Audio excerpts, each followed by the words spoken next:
Shut up and sit down.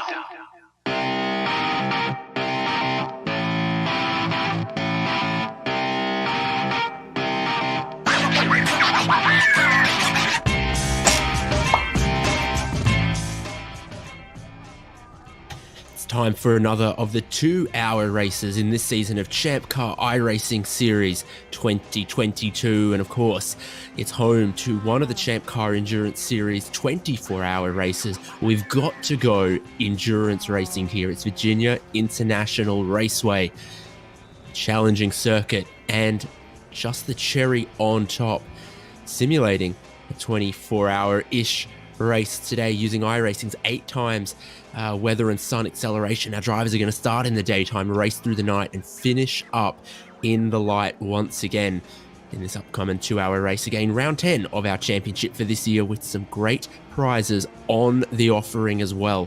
Our series champion going to bag themselves $1,500 of ChampCar credit to put towards real wheel-to-wheel racing in the coming year. And just put sweetener on top of that, one of our series-long competitors is going to get drawn randomly from the hat for an equal value $1,500 ChampCar prize to get them racing, keep them racing, or give them more racing, whatever the chances may be. So thank you for joining us for coverage here on HJBC. David Haynes alongside Devin Peters with Michael Derby producing. Devin, qualifying underway right now, our 2-hour race not far away. Tell us about the car. Well, the NC Miata is, fondly known as the sailboat of the Miata, the heaviest, of course, but also a pretty accomplished car in the ChampCar iRacing series, and makes for some great racing in the simulator. Really nimble, really fun to drive, and really great draft down the straightaway, as we're seeing here. Yeah, Joshua Soto, very, very competitive in this car last season at Laguna Seca, some will recall. So can he bring the same magic to Virginia International Raceway? I would never call the roller coaster the poor man's corkscrew, but there are certainly a couple similarities here in Laguna Seca with that elevation change, with the curbs. It just so happens that VIR is a little bit longer. Yeah, and the neighbors are way less annoying, that's for sure. Oh, too true. Let's look at that qualifying, though, and set the grid for today's race. The defending champ, Mark McCormick, currently looks like he's got the quickest time from Andrew Kowalczyk, Alex Albert, John Hurley, and Tim Wire. So a bit of an asterisk up there. Bit of an asterisk on that first time there from Mark McCormick. Of course, you mentioned the 8x time at our time in simulator time dilation that we're using today. Means that the weather at the start of the session was very, very favorable for qualifying, and so I think McCormick got that in about the first 5 minutes of the session, and most of the rest of the guys showed up a little bit later and have been struggling to catch up. All I'm hearing is everyone else should show up earlier. Have you ever heard of the expression, got to be in it to win it, Devin? No, but I've heard of tryhards before. Fair enough. Well, no magic there. It was open to everyone. Qualifying session. That slipstream down the back straight, though, pretty powerful. Joshua Soto, Ian Giebler are actually just going to cost each other time through that roller coaster section. Any favorite parts of this track, Devin? Because there are a lot of challenging corners around here. No paved runoff, and a missing oak tree. I really love where they're going through right now, Hogpen. We're watching Joshua Soto get it all wrong, but it really is a corner that is unexpected. You really have to nail the line, because a smidge too tight or a smidge too wide, and you're going to run out on the exit and go mow the lawn for the folks at VIR.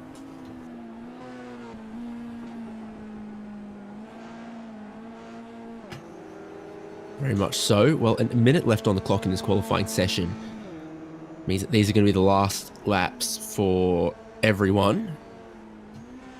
So we're talking about that track temperature right now, because it is pretty toasty at the minute, Devin, but we know it will cool off into the race and then maybe heat up again. Yeah, we'll see it moving around, and we'll see it reflected in lap times throughout the race. I really think that the key to today's race is going to be making sure that you've got real consistency on the line, and that you're able to replicate it in the light, but also in the dark. Um, really sunny day like today, you get to see, or like we're seeing in the sim right now, you get to see all the apexes. But once that sun goes down, going up the upper S's gets really, really sketchy in the dark for some of these guys. Ooh. Josh was really pushing it to the limits. I'm seeing him off track again. I think everyone is and struggling to improve in these weather conditions. What's your favorite corner out here, Haynes? I like that bit at the far end of the circuit with sort of South Bend in towards the oak tree. You from the top of the S's, you're going really, really quickly into that section, and then you've got a quick downhill corner that you need to make sure you carry lots of speed but not too much on the right line, and then track drops down, picks you back up again and into some tightening corners. So that sort of section, you start off with a lot of speed, and then you've got to slowly bleed little bits of it off to nail the apex speed at sort of 3 corners that flow into each other. And if you nail, or if you get it wrong, that's the maybe the only circuit on the track where you're going to find the wall really close by too. It is certainly one of the places where the Armco is closest, and it's easiest to find yourself in a barrier. Everywhere else, it's set a little further back. We all know how much talent it takes to find a barrier if you lose it at the climbing S's. Yeah, it's a very narrow target, but they've got a Marshall stand out there, and if you do it just right, you can find your way over there. There's nothing like German precision. I'm looking forward to this race though, Devin, because we know it's a pretty decent pit straight here, but then you've got that back straight from the exit of the oak tree that takes you straight to another famous corner at the roller coaster. And this is a car that will slipstream. We can see racing, we can see packs, and you can see drivers with that sort of endurance racing mind stick with the maybe quicker one-lap guys and put in a good performance. And we haven't even talked about how there's going to be 2 pit stops. Yeah, the pit strategy is going to be really interesting today, because you got to think the tires are going to be wearing down a little bit quicker in the heat versus in the dark. And will that come into play? How are people managing the fuel loads out here? I think lots of interesting factors. And if you decide to go and take out the turn 1 Marshall stand, that could be a factor too. Impressive amount of backflips there. That's teamwork making the dream work for our friends at, oh my gosh, level 1. That's bump drafting, right? Something like that. Depends which flag marshal you got, whether you should do it within their sight. But that is getting to be a wrap on qualifying. Yeah, it looks like everyone's pulled off the field.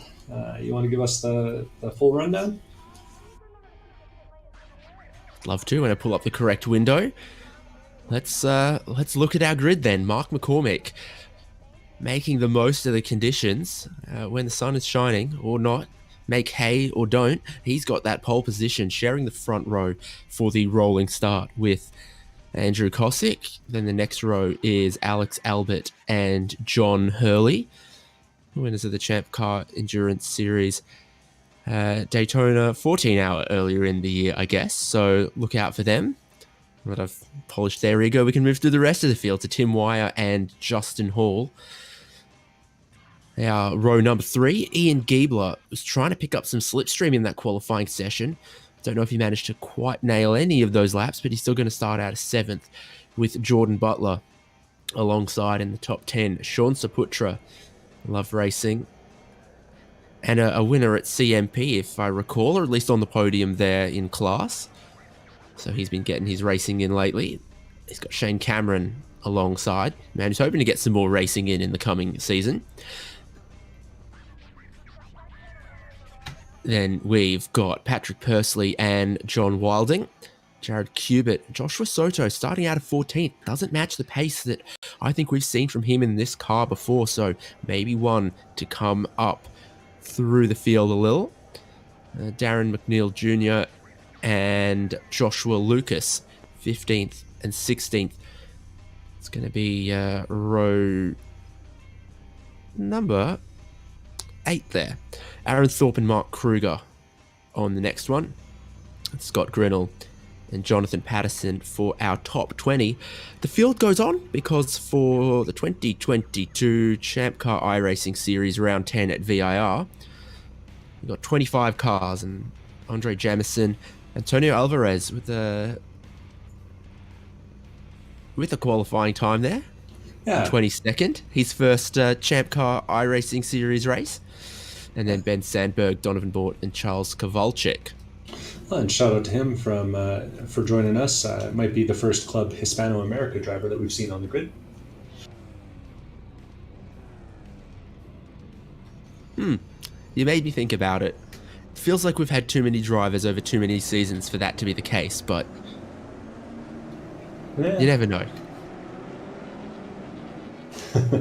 People laying down some smoke as they pull off and try to catch up to that Porsche pace car off the front.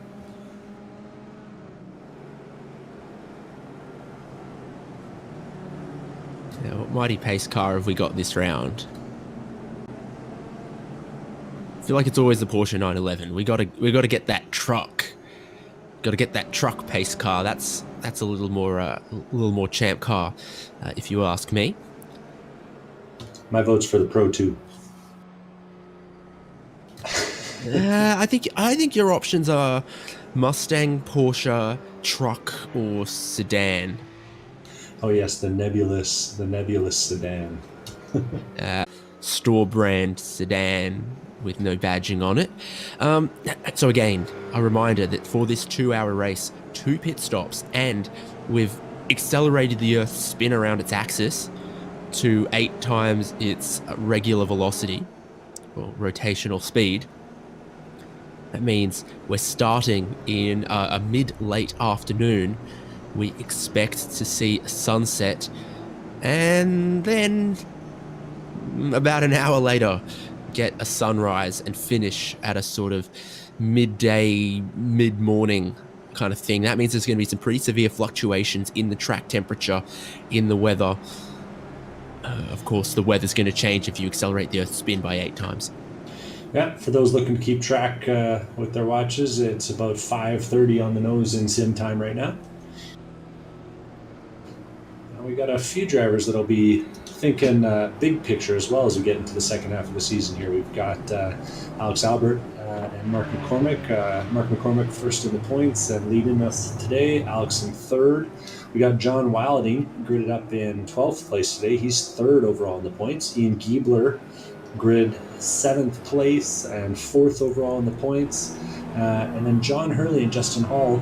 John Hurley 4th, Justin Hall 6th. Well, they're both tied for 5th place in the points right now. So more than a few people with their eyes forward, but also their minds on the big picture, I got to think today.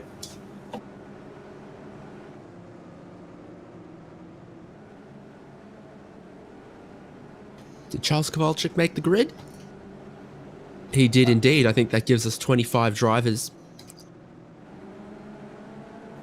Just had to check that. One of the few drivers without a qualifying time. Means he's going to start at the very, very, very back of this little grid. Going for the Hard Charger Award today. Yeah, not sure I'd count it out. A couple of his other love racing buddies are around and about. And the pace car is pulling away. Yeah, your leader, Mark McCormick, letting that pace car get a little bit ahead, keeping the field bunched up behind him as he comes through the hog pen. And he's ripping, he's raring, he's got them all backed up, and then he opens up the power and streams the field down the long pit straight down towards the hairpin turn number 1. So good start there for Mark McCormick. Green flag waves at the field, and they are too wide and stacked up as they come in towards turn number 1 with cold tires all around. McCormick straight across to the racing line. Big dive from John Hurley. Did he even mean to do that? But he pulls it off and he drops into second. Alex Albert's going to look to cut back underneath him. and challenge Mark McCormick. Huge outbraking maneuver. That was awesome. That was Fernando Alonso on the car. It was pretty crazy. Here's the move for the lead, though. Alex Albert looking down the inside here in the first sector, and he's going to get it before they get into the lower S's. These cars super twitchy and taily on these low tire pressures until they wear in. Then you move towards some understeer. Some pretty big balance changes across the stint in this car. This is the slipstream in effect, though, because immediately Mark McCormick's right back at him as they head towards the climbing S's, maybe giving him a bit of a bump. Your top three all together here. Andy Kowalczyk in fourth there, still in touch and still with drivers all over him. Ooh, and that looked a little bit sketchy as they were entering there, but they managed to keep it clean so far. We'll see if anyone gets loose. And yeah, we got a few cars off back in the middle of the field. Everyone's rejoining safely right now, though. Albert to the lead. Hurley trying to get his nose down the inside of Mark McCormick, and they're going to be side by side as they go past the pits for the South course. Geography is my strong point. And now it's Alex Albert to play kingmaker and choose who he wants to slipstream, but Mark McCormick will get past Hurley, and that's our field down the long back straight now, all sort of in a line. About Kowalczyk and Justin Hall side by side in towards the roller coaster. Nose just in front for Hall. Going to be looking to get an apex. Tim Wire in the Buzz and Bees livery just behind. Not on the optimal line, but holding his track position, which I think is what's most important at this moment. Yeah, and it's real tough to make a path through this section of the track, but we are seeing a few people give it a little sniff as they go through for the first time. But it looks like the field through one lap, clean. Nobody dropped off the back so far. Thanks for that, Devon. Now they've only got to do it for another hour 57 and a half. I may have spoke too soon. I think Antonio Alvarez had a little issue, dropped himself off the back of the field, but he's continuing on. Looks like Jordan Butler and Shane Cameron side by side there. It's 8th and 9th. Shane Cameron's moved himself up one spot, looking for 2. He's got the inside for the double left-handers here. It's almost triple apex left-hander when you think about it, and he is going to get ahead on that one. Sean Saputra right in there as well. There's certainly a capability here to just settle into the rhythm, follow the car in front, and think about those 2 pit stops you're going to have to make. Just make sure you stay in touch before the strategy unwinds. There is something to be said for saving a bit of fuel here on today's race. Could explain why Alex Albert was able to make that spot up relatively early.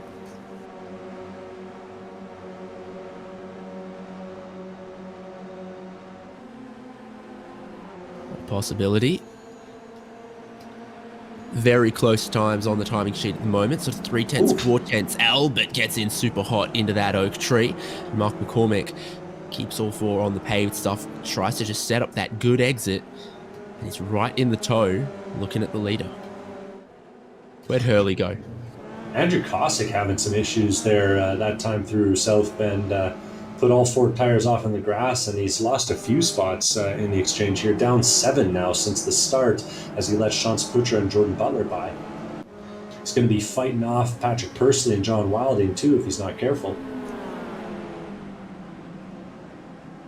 Boy, McCormick's making a move for the lead. Yeah, leader's bump in the roller coaster. McCormick got ahead. Albert tried to outbrake him into the roller coaster. Now into the hog pen. Is there a number 3 on that Alex Albert car? Trying to be the intimidator here. Just means Justin Hall gets a good run. He's up into those podium spots, and it's created a bit of a gulf between our top 3 and the rest, because you saw John Hurley just dipping the tires in the dirt and looping it, losing a lot of great position from the exit of Oak Tree. Change the lead. Mark McCormick back in front. We'll see if he can put some space. And that top 5's seen a lot of movement too. Justin Hall now running 3rd, Tim Wire 4th, Ian Giebler 5th. And we've lost John Hurley, it looks like. I think he's running in 23rd. Yeah, but certainly a far cry from where he started the race. Down 19 spots by the look of things.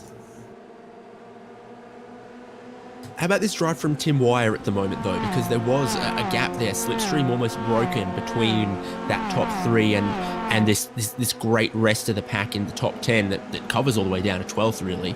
But he's managed to just keep himself in touch with Justin Hall, which then keeps Giebler in 5th just in touch, and it keeps the chain unbroken from 1st down to 12th at the moment, which we haven't seen at a lot of other tracks or in this car. Maybe in the Jeddah, field spread becomes a little more difficult. Really impressive how much of the inside curb Mark McCormick's able to take at South Bend. It looked like he had 2 tires inside of the curb there.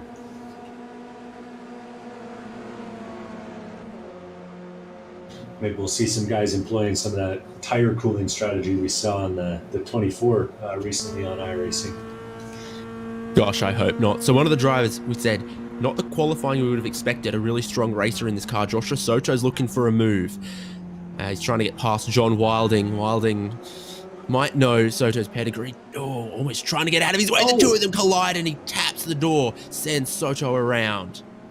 And Wilding's pulled himself off the track. I think this is a little bit of gentlemanly driving. He's feeling bad about it. But in the meantime, Jared Cubitt and Joshua Lucas have arrived on the scene, and they're trying to get by 2 wide into Hogpen here.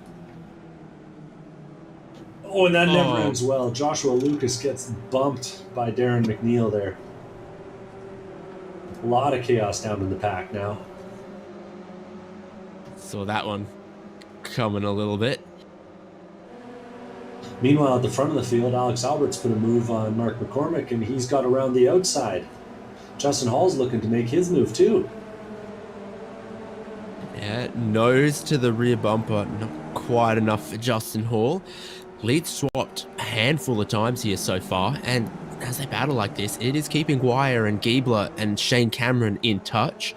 Some of the contact that occurred a little deeper has dropped some of those other guys away from this lead grouping. Yeah, and as expected, qualifying laps are one thing, but with everyone on the same track and the same temperatures, it's pretty tight up at the front. Massive speed through the climbing S's for these guys. We're seeing 2, 3, sometimes even 4 miles an hour difference for the guys in the draft.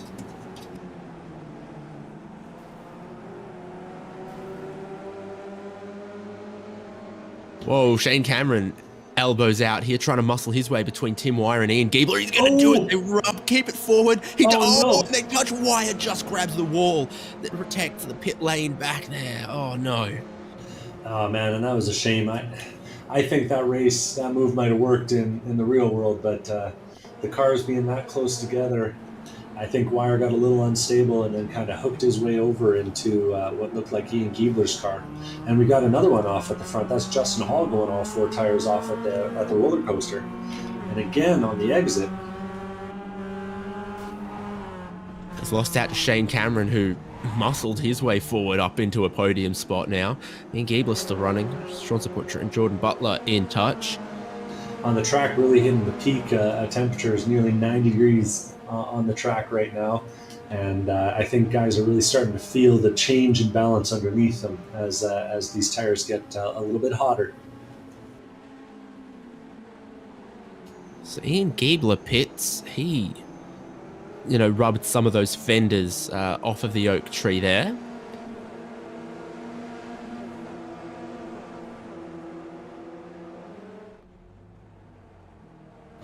Well, and I wonder how much. I don't think that the fuel window is going to be open. So this. It could be. Yeah, it might be close. It'll be interesting to see. I think it is. Isn't it? Because. I'm not sure how much the tank capacity is on this car. It is restricted as well as the starting fuel, but I think it's meant to be pretty open. Mm-hmm. So those pit callers then, Alvarez was early. Giebler first to the lane, has got in fuel and tires, presumably 30 seconds, and he's going. So they're fitting a bunch of fuel in there. You see a handful of guys with these 30-ish second stops here. Tim Wire, Josh Lucas, Aaron Thorpe. Joshua Soto, a longer one. I wonder if he's... okay, all right. Yeah, he got towed to the pits. No animations for that, but he'll be serving the towing penalty right now. I can't wait till they do animate that, like some of the pit crews for IndyCar and NASCAR, and we get to name the tow truck driver Barney's cousin or something. Meanwhile, back at the front, Alex Albert, he's looking at a pretty open road in front of him after he bumped it off the wall on the exit of Oak Tree there. We saw the replay just a few seconds ago, and now he's trying to find his way back up to Mark McCormick, and if McCormick has his way, he'll just drive off into the distance.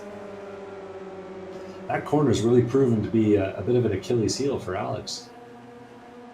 Yeah, and Sean Saputra now from in front of them pits, so that clears up one more stop as Albert's looking to go around the outside of Andrew Kowalczyk. So 12 minutes in, just a couple laps, and some guys opting to pit and taking on a lot of fuel, which gives me some confidence they could reach a point where they could then fuel to get the rest of the way home. Albert knows in front now, and that's the inside for the next couple of corners, your NASCARs and left hooks, etc. So that puts Albert back up in a fifth. And you can see twilight already fast approaching. The sun's starting to go down, track's starting to look a little bit different. And the temperature's starting to drop too. So not only are the car's tires evolving, the track is going to be really rapidly evolving here too. Just take a brief moment to shout out Love Racing and Charles Kowalczyk there. Started all the way down in 25th place. He's all the way up to 8th already. Managed to keep it clean through all the chaos that we've seen so far. You say that, I'm looking at the back left bumper, but the tyres all seem to be pointing the right way, and it does say plus 17 positions on the timing board. Yeah, still early days, but that's some really solid driving there. I bet you it felt like the opening laps of a ChampCar race for him.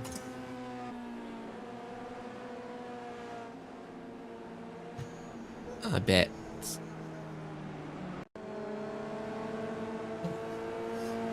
Checking in on Andre Jameson in the number 25 car here. It looks like as he was going into the lower S's, he may have found the wrong gear.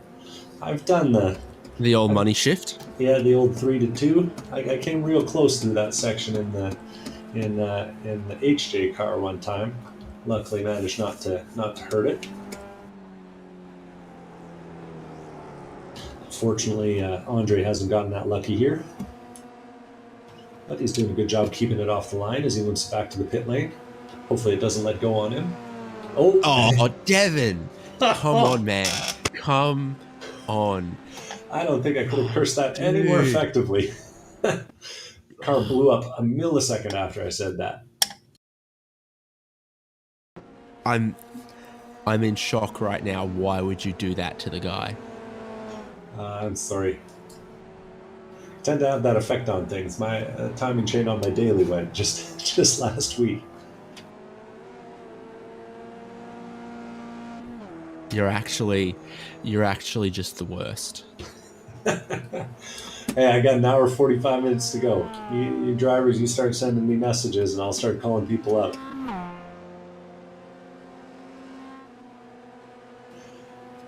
Meanwhile, back in at the front, Mark McCormick driving away, building that gap a little bit. He's managed also make a little bit of space for Justin Hall to break away.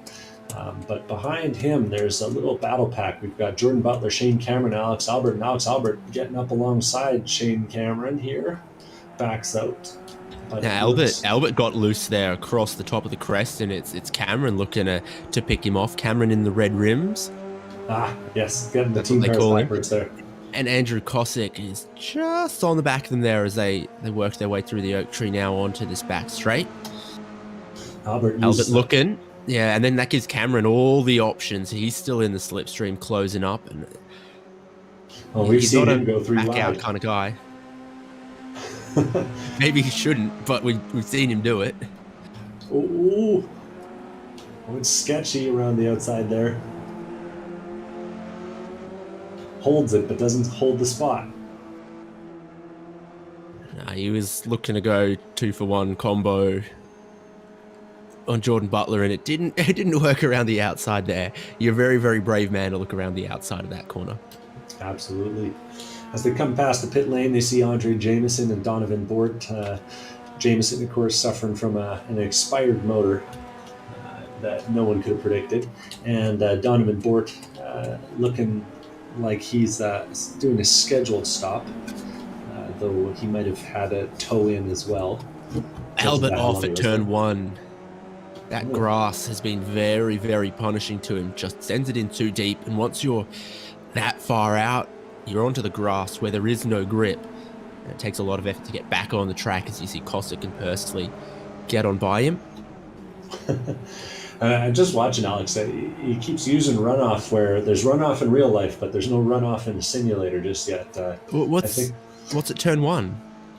Well, I'm not sure there's runoff there, but I'm seeing the exit of Oak Tree. I'll pay. That has changed a little bit since iRacing last brought a laser scanner here. So was the tree, the Oak Tree.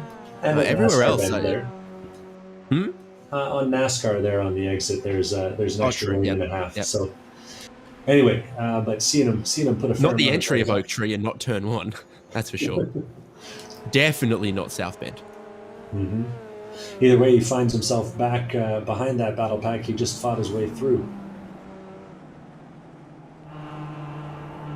Headlights are on as our rapidly spinning Earth heads towards sunset.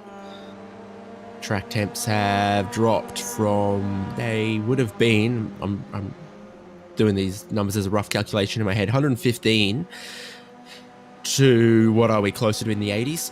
Yeah, 87. High 80s.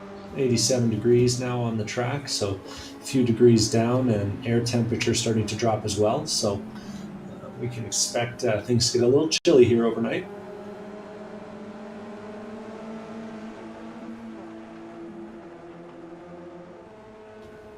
We got a little battle here brewing between Kowalczyk and that's Shane Cameron and Jordan Butler ahead as the lights flick on. And who did I spy there on the inside? That looks like... Pursley and Albert right behind. Oh, hang on, yeah. Jonathan Patterson is taking a very unconventional route to the pit lane. I didn't even know you could drive the car out there. But he's making it in. Wow. Pursley and Albert went side by side through turn number 1. And it's worked out this time for Albert. Cut back in to the queue, but still just in touch with those in front and the podium position.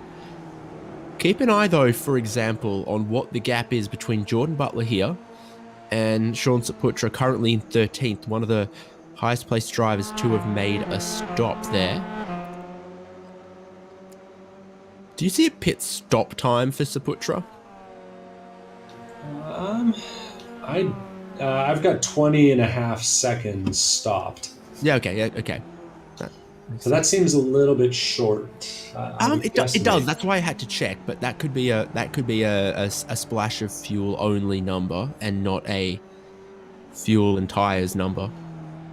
Well, and with the track temp dropping, there might be something to be said for that. Just fuel only kind of strategy. It will be interesting to see what folks are deciding to do. Meanwhile, in the back straight, things are starting to heat up again. We got Andrew Kowalczyk being followed by Alex Albert, and we got Shane Cameron looking to make a move on Jordan Butler ahead. Oh, and Cameron and Butler make contact. Both of them go all 4 tires in the grass. They rejoin, but they're quickly being approached by Alex Albert. He's going around the outside now. Oh boy, and he and Cameron make contact. Team cars. Oh, they managed getting lucky there was Andrew Kowalczyk, because this half-spun Cameron nearly took him out as he looped around. And Alex Albert leaves some space and lets Shane Cameron back on at the expense of several positions. Getting reckless out there today. And meanwhile, at the front, I think Mark McCormick must have heard what I said about his qualifying time, because he's been laying down laps nearly a full second faster than the rest of the field over the last few, as he extends his lead to nearly 6 seconds on Justin Hall in second, and another 2 seconds, 8 in total, back to Jordan Butler in third. Yep, fastest lap of the race with a 2-minute 12.6. I'm looking to some of the drivers who've sort of made those pit stops and probably taken new tyres to see what kind of times they are doing. Ian Giebler, for example, has got a 2:13.8, and he's the next fastest car out on track there. Justin Hall, Jordan Butler, Andrew Kowalczyk, all of this stuff they've got going on is not helping them at all match Mark McCormick's pace, and they are probably getting undercut by the likes of Ian Giebler and Sean Saputra. Giebler, another 2:13. He sets his personal best of the race. And a bit curious, because you got to think Giebler's probably carrying an extra 5 gallons, 7 gallons of fuel. So, what does that look like once it all shakes out? Hard to say. All that to say, I think Giebler pitting from that top 10 pack, getting a little bit of clean air, has done him very well when you've seen what's happened to, everyone behind second place. Albert throwing it off the road a couple of times. Unfortunate damage to Tim Wire. Cameron getting a little spun. Jordan Butler getting bullied around a little. Even Justin Hall last time by, I think we caught it on the broadcast there, put 2 tires, maybe even 4 tires off on the exit of South Bend. So things are kind of getting spicy everywhere as we get down into the dark part of the evening, nearly 11 o'clock in the simulator. And Albert going off the road again. Checking back a little deeper in the field, He's looking for pit lane. I'm seeing Antonio Alvarez and Jared Cubitt, 14th and 15th place, racing down the backstretch. Cubitt given a little bit of room, and lets Alvarez by. Yeah, Antonio stopped on lap 1, or maybe a little later, but this lets you know he's a little new to the ChampCar iRacing series. He went into pit lane and he didn't take any fuel. You can pit lap 1 and take fuel, because everyone starts with the same amount of fuel, but it's not a full tank. So if you get into a problem on lap number 1, you can still pit, and in that pit stop, be able to redo your strategy and take some fuel. Mm-hmm. Can you translate that into Spanish? That's the hard no for me, buddy. I'm watching Scott Grinnell and John Hurley in 11th and 12th, though. Those two are getting a little bit close together. It looks like Hurley might actually have a move here into the upper S. It's a brave move at this time of night. Nope, just getting real close. Yeah, I didn't think he was feeling that brave. When you can stay close, and we've seen everyone gets a good move off of Oak Tree towards the roller coaster, as long as they navigate it tidily. South Bend, they all dipped a tyre or 2 off the exit, and that's a good line for Hurley, so he's at the rear bumper of Grinnell. There is something to be said for following someone else, because you get the benefit not only of the draft, but also of their headlights, and it makes seeing your way around this course a little bit easier. No lights out here in the backcountry.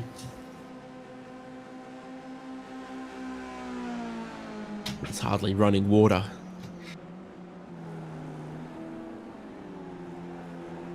And Andre Jameson. Sorry. John Hurley had no fear there as he closed the door there on Scott Grinnell.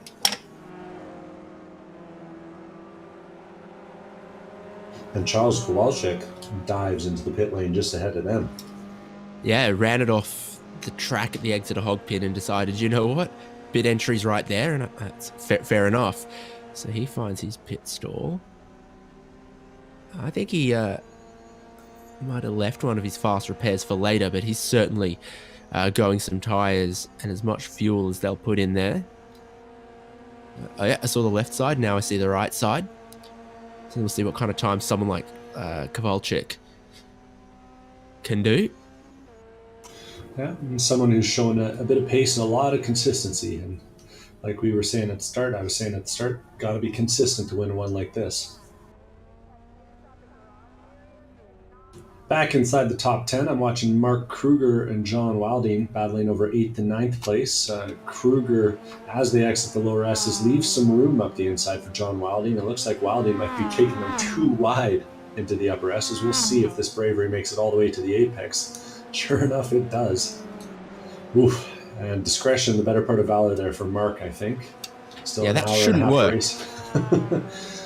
I wouldn't advise that normally otherwise. That shouldn't work, but it moves Wilding up into 7th. They've got Jameson as a lapped car just in front of them. Coming in towards the oak tree here, just to complicate things a little bit for John Wilding, his newly minted 7th. Yeah.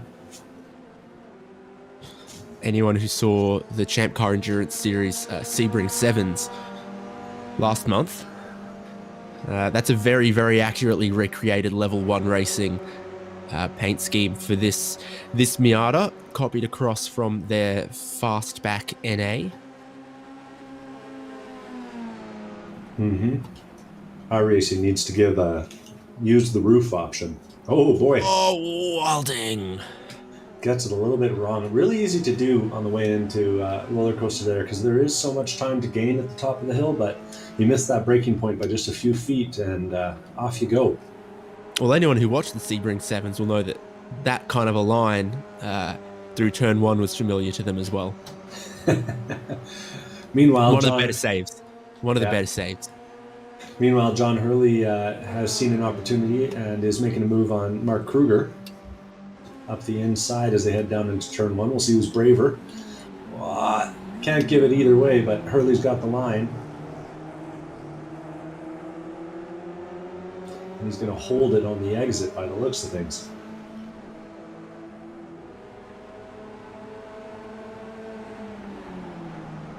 Ooh. You know, someone needs to send the devs a message that the top of the barn needs a blindingly bright light to shine off of it.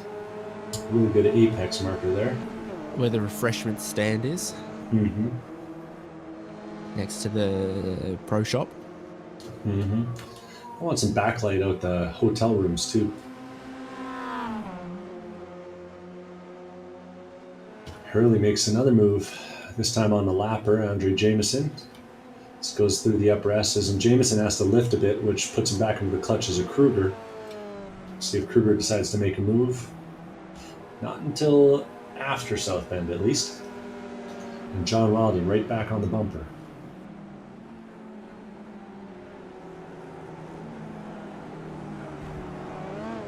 Ooh. Pretty hefty hop. Yeah, it almost sounded to me like he got a little clip of the inside barrier there. Either way, he's not leaving a full lane. Oh, now he is for John Wilding. Wilding takes the outside, but that'll turn into the inside once they get to the apex of roller coaster. And he's also got the draft. Yeah, Jameson's still in and amongst this. So Wilding pretty deep into the roller coaster once again, keeps all 4 on the pavement this time. Gets himself ahead of Mark Kruger. Pit lane getting more and more popular. Now we've been racing half an hour. Top 9 yet to pit, but Sean Saputra in 10th has been through once. Mm-hmm. Ooh, I was almost expecting to see Kruger pull in there, but he's decided to keep on rolling. Well, and we're saying Saputra pretty competitive with the top 2, the top 5 really in terms of lap time, despite having a bunch of extra fuel on board. So that's something that you got to be watching if you're out in front. Speaking out in front, there's a little bit of action, it looks like, between Justin Hall, Jordan Butler, and Andrew Kowalczyk in 2nd, 3rd, and 4th. Things getting a little bit tight up there. Sure is. Pretty big cut there from Justin Hall at the apex of South Bend and towards the oak tree. Right behind him, Kowalczyk right behind that. Even with the like gloriously bright headlights that they got on the cars in the simulator, I really struggle to turn in late enough at a track like this. You really want to go somewhere that you can see, but there's a few corners on this track that require you really to drive past the corner and then turn back into it, if that makes sense. And seeing these guys kind of grappling with that, it's kind of interesting to watch, because they were doing it fine just half an hour ago when the sun was up.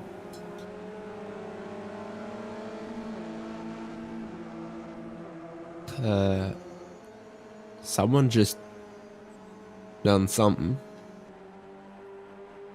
I heard something out on track, and I don't know where it came from.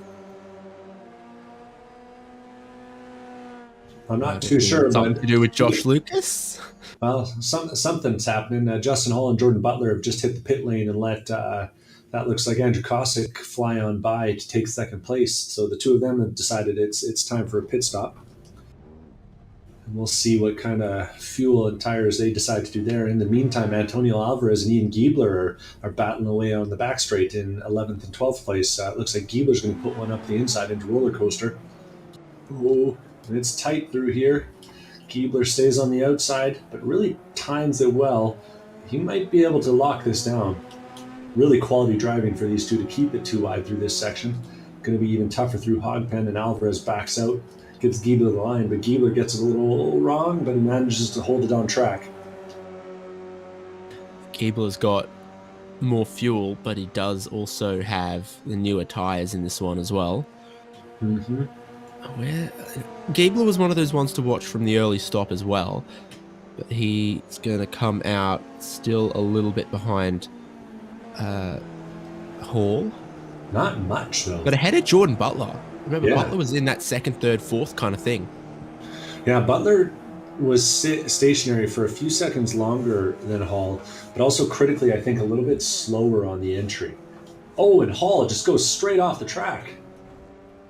I don't know what happened there. He must have missed his braking point or cold tires or something, but he hit the brakes in the dirty stuff and just straight into the tire barrier. Hopefully the car's not too bent.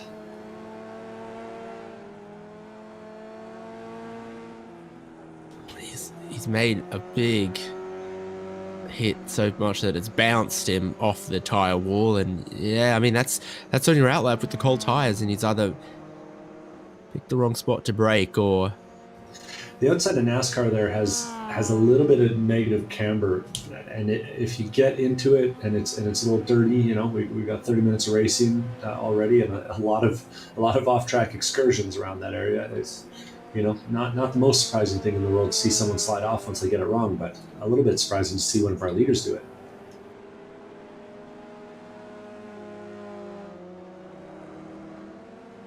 Real bummer for him, but it looks like he's rejoined and the car seems to be driving reasonably. That being said, he's just gone all four tires off on the exit of Oak Tree, so maybe it's not quite as straight as I was hoping. I think he's missing a chunk of speed here as well. Look how easily. Well, part of that's the exit, but looking at the hood, it is pretty bent up on there. We'll probably get a good look, because I suspect, as who was that? That was Cubitt went by, kind of lit up his car. It's pretty bent. He may have to stop for a fast repair this time. That's a real dagger in his race. Oh, it doesn't like to turn left. Oh boy, it doesn't like to turn left. Well, I mean, it likes to turn left a little too much, and that's the problem he might be having. And then it doesn't like to turn right. Oh, he's going to go see if he can find that fence. This is going to be a tricky rejoin, too, because he needs to get back to that pit lane. And there's a little bit of fresh air behind him, so he might get away with it. But, yeah, what is this? 10:30 in the simulator? I must have called out. 9 p.m. early, or 11 p.m. earlier when I meant 9. But anyway, it's 10:30 in the simulator, and I think I've seen this one before. Your car suddenly pulls into the pit lane more bent than it was before. And you're going to the driver, what the heck? So you still got your top 6 yet to pit. McCormick from Kowalczyk, Pursley, John Hurley, John Wilding, Mark Kruger. Sean Saputra had a short stop that might have been fuel only. He runs in 7th. Scott Grinnell in 8th, hasn't pitted. And then Ian Giebler is up there in 9th with Antonio Alvarez, who I don't think you can quite count as having made a pit stop. Yeah, I'd say no pit stops for him. Speaking of that top 5 or 6, though, I am watching John Wilding and John Hurley. John and John going at it a little bit here. Of course, as I say that, Wilding's gone and hit the apex curb and a little bit more at the inside of Oak Tree, so he's benefiting from the draft, but a few car lengths gap between him and Hurley now. This track, uniquely, I think, in North America at least, is really one of those tracks that you kind of race against as much as you race against the other drivers. Just the level of challenge to kind of keep focused through an endurance race here is really kind of notable in comparison to a lot of the places where we tend to race.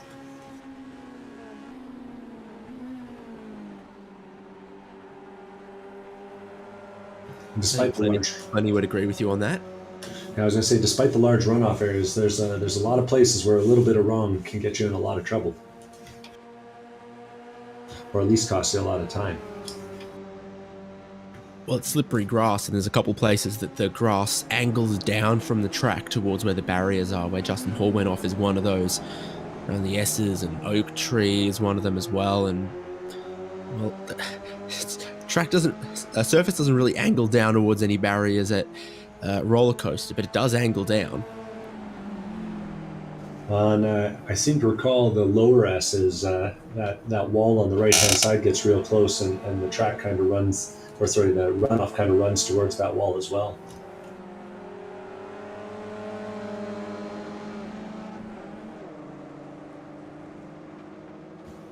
Good racing here between the 412 Butler and the 337 Alex Albert side by side.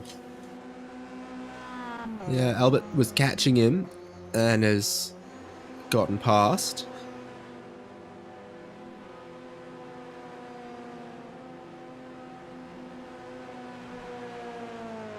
And no surprise to folks who know, but Alex Albert, a Club Virginia driver, and showing his knowledge of the home course, the fastest guy on track right now by a little margin. Though, of course, just as I say that, Mark McCormick comes through and does a 2:13.54 to pip Alex Albert.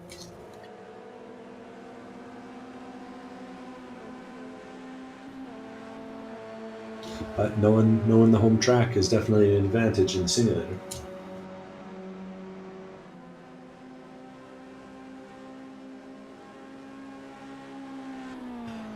So how long can McCormick, Kowalczyk, Pursley, etc. go as Alex Albert outbreaks himself and goes through the grass? Man. Yeah, just real struggles from him tonight. Or today, I guess. Uncharacteristic. Not the sort of consistency that we've seen over the last 3 seasons.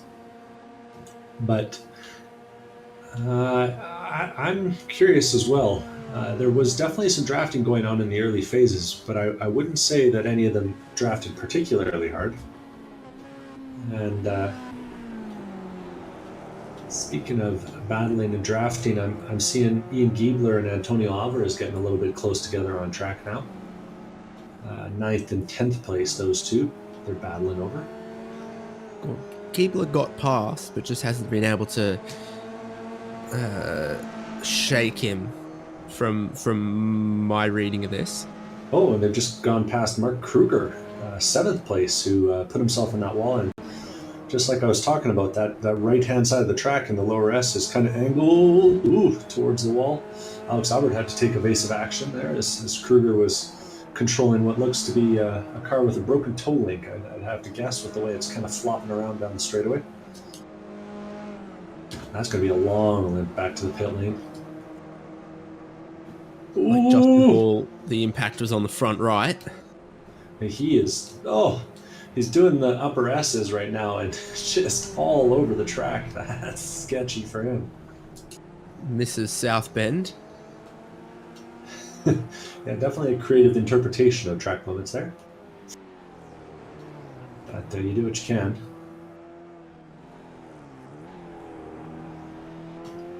Yikes.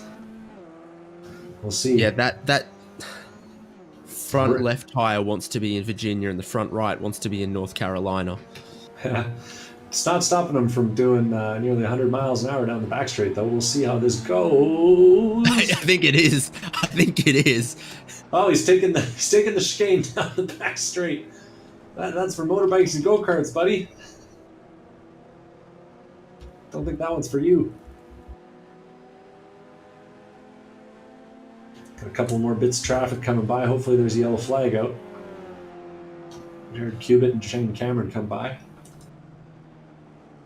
We're actually just seeing a couple of pit takers there. I think that's Alvarez, Hurley, Wilding, all taking pit stops this time by. Yeah, it's got Grinnell too, so now there's only 5 drivers yet to have stopped. It'll be 4 when Mark Kruger eventually brings this to pit lane, because if he's taking it anywhere else, he's making a mistake. Well, I know where he's trying to take it, and there's where the car's trying to go, and they're 2 different things, apparently. He has made it towards the pit lane. Grinnell getting new tyres. Alvarez, Hurley, and others. Oh, this is a long-ish stop for Hurley, but I guess these guys have gone longer so they can fit more fuel in. 37 seconds for Antonio Alvarez. Yeah. This is a John Hurley special. Crucially, all these guys are stopping before the halfway mark, so no real hope of a one stopper for any of them by the looks of things.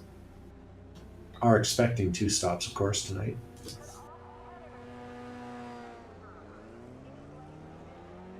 Back out on this track. is still later than I would have expected, though. Yeah, they did manage to get it pretty deep, and it does make me wonder if Mark McCormick's doing some fuel saving out at the front too, because he's got a pretty healthy gap now. But anyway, back out on track, I'm watching Jordan Butler and Alex Albert continuing their battle down the back straight. Alex was ahead and then went off, and Butler got back ahead, and now Alex has caught back up to him again.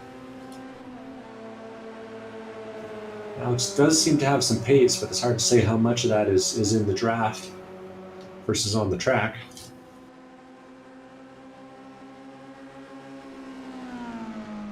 Both of these guys know what it's like to miss the apex and run off at this corner. And I think I've reverse jinxed them, so they'll be happy with that. Tidy stuff through the roller coaster that time. Oh! Perfection or just a little deep on hog pen for Jordan Butler. Albert gets a good run at him and decides to look to the inside. On this curve in front straightaway here, there really is something to be gained by sticking to that inside line. Ooh, and they come past Kowalczyk on the exit there in the most mid car.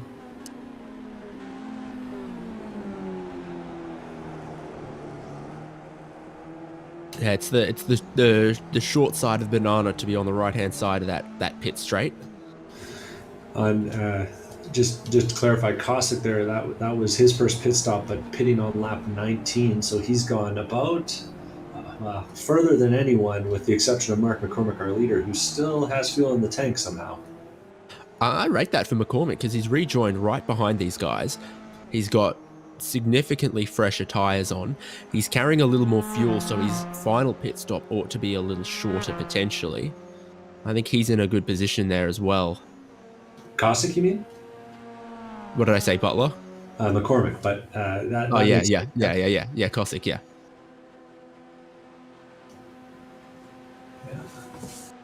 Albert's gotten back ahead of Butler though. Ooh, and you see, you because you don't have all your landmarks in sight, you see Jordan Butler just turning in a little bit late there. You see guys just a little bit scruffier than usual through here. Coming up on midnight now in the sim. Giebel's also got him pretty well covered here because he's 8 seconds up the road with 5 seconds less of fuel on board. And making his way past past Sean Saputra for third place there as well, is Ian Giebler. Really clean pass, looked like Saputra kind of gave him some room. Saputra was one of our first pit takers, but Giebler pit only a lap later. Yeah, but Giebler took more fuel and also took tyres at that stop. I think Saputra just took a splash of fuel. Yeah, that adds up. You looked at my numbers and found they all carry? Oh, I'm super good at math. Speaking of, for the meteorologist crowd, we're down to 83 degrees on the track. So things are cooling down a bit. Should be opportunities for some real fast laps through this section of the race.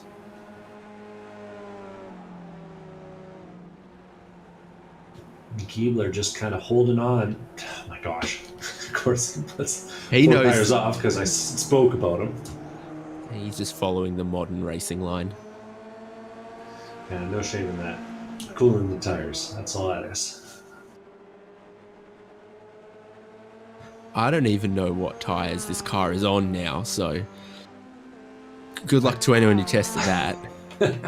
Pretty sure they've got them on Hoosiers, but who knows? I could be wrong. Did change around a time or two? Actually, I don't know. Looking at the tire pressures, maybe not. I don't know if Hoosiers run at 28, 30 PSI. I don't think so. Mark McCormick finally pits, do we say, from the lead?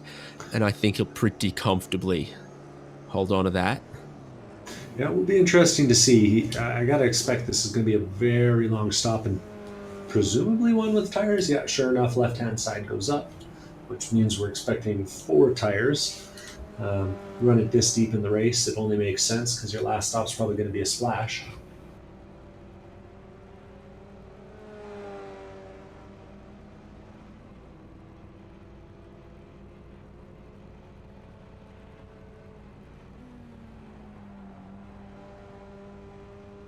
Oh, I'm getting into the dark night.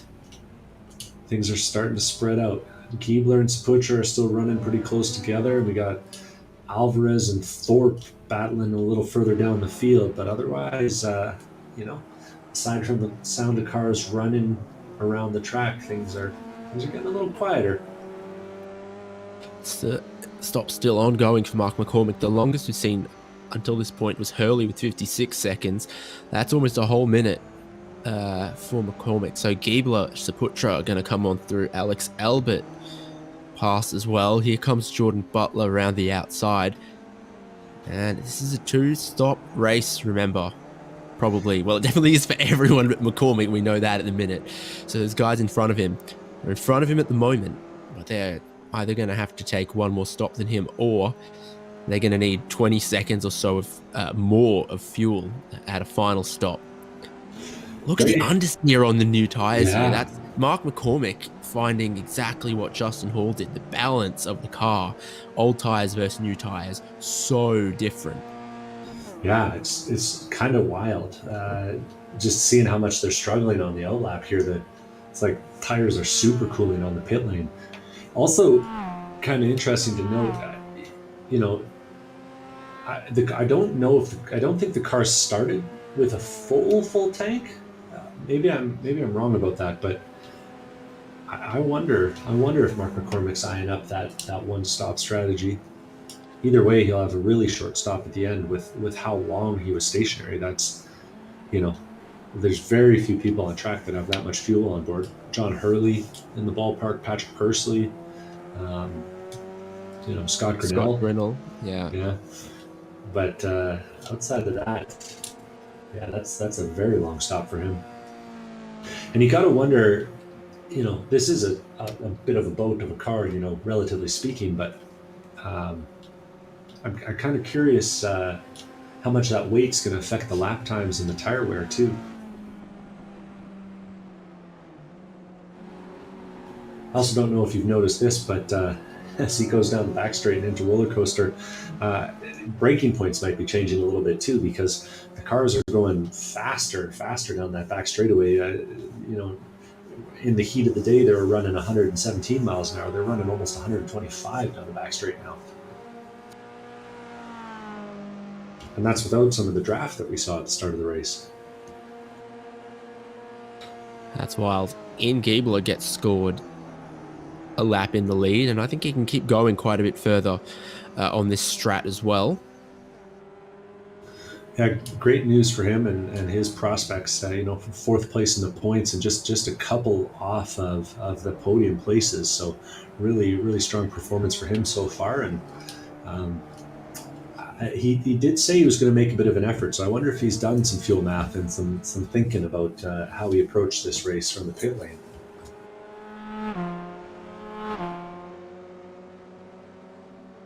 Well, our winner at Laguna Seca, right? Yeah. Yeah, had his first win of the season, and I think his first win overall in the series. Consistent contender, for sure. Mark McCormick getting his his tyres in, starting to shape up Jordan Butler. and Giebler and Saputra actually. Oh, Saputra's gone 2 tires off. Just had to take a little bit of evasive action there as Jared Cubitt was rejoining. Looked like he got South Bend a little bit wrong. And it was a bit of an obstacle for them that time by. Never know what you're going to find in the dark. Speaking of, Jordan Butler has found Mark McCormick behind him. But not for long. McCormick gets a really good run out of Oak Tree this time for 4th place. This will be. And he's going to drive right on by Butler. No draft necessary. So the extra fuel load not causing too many problems. Oh, Butler got a little bit loose there. I thought McCormick was going to take one in the trunk there. Oh dear. Yeah, just difference of the braking points there. McCormick survives and carries on and gets a couple of cars clear. McCormick now coming up, gets a good exit again, and he's got his eyes forward. That's Alex Albert ahead after all their early battling. Now, McCormick presumably ahead, relatively speaking, because he's got 20 seconds more fuel, but on the track, that doesn't mean they won't be racing.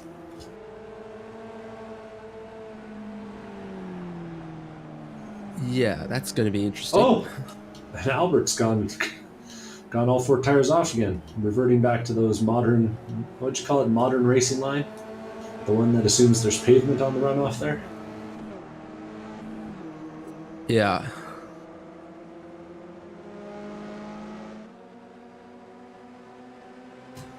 Some great replays of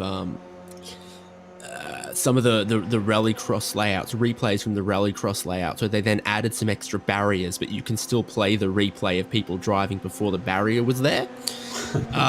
So I'm imagining trying to overlay, your data from this year's or last year's VIR 24 onto this layout, and everyone just takes that gravel every single time. McCormick's tires are still, I think, just in that magic window, because that last lap, fastest lap of the race with the 2:12.6, would have put him on pole, wouldn't it? That time. Yeah, would have put himself on pole again, and this time with a lot more fuel. You got to think. Probably doesn't think he's close enough to pass into the roller coaster this time, though, and he brakes pretty early. Or did Alex Albert brake pretty late? The jury can make their verdict on that one. How's the rejoin? Watch it. It was fast by Alex Albert, but safe.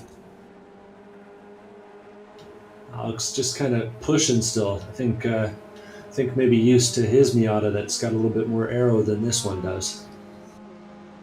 I question if how much aero would be left on blue after that ride.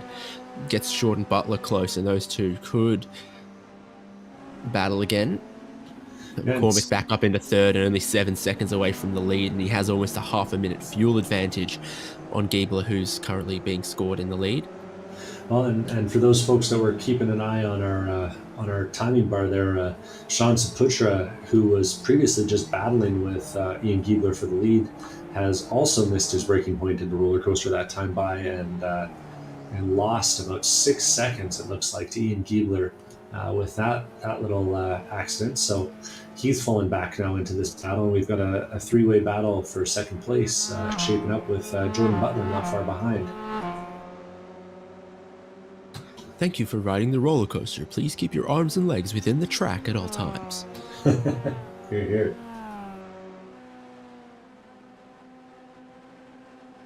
So then McCormick's job now, try to shape up Saputra.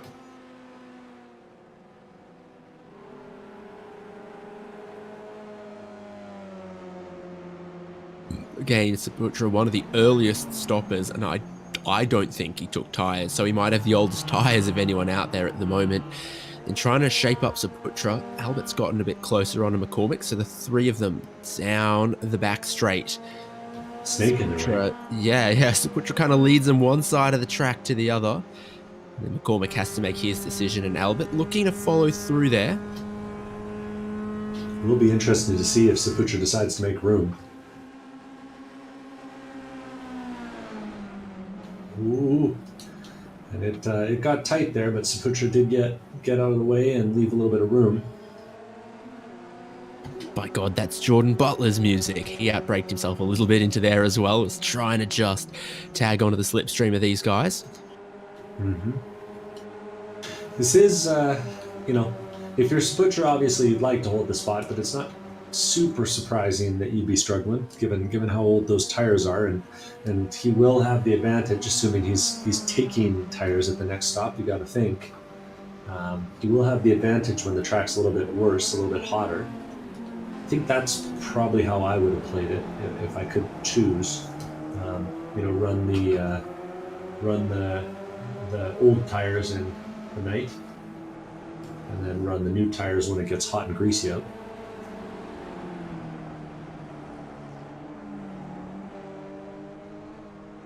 Yeah, I think for some new tyres a little bit past the halfway point, that could work.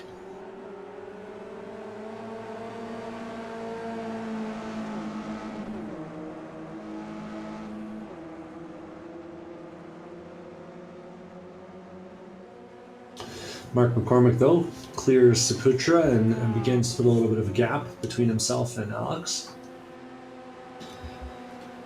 And sets his eyes forward now, 6.5 seconds to Giebler. See if he can eat into that gap this time.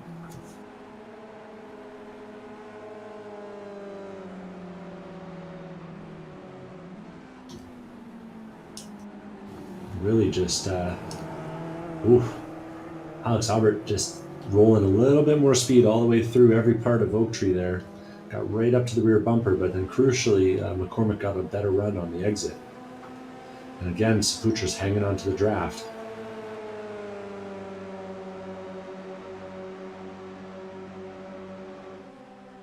And there will be a little bit of lap traffic between them and Giebler, so they'll have to clear their way by Mark Kruger before they get there.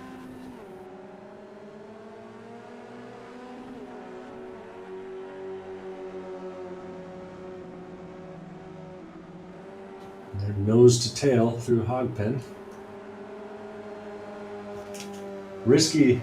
I remember following through there a few times, and hard to judge your churning when everything in front of you just looks like the rear end of an NC Miata, you know? So Alex Albert gets a little wrong and runs a little bit wide.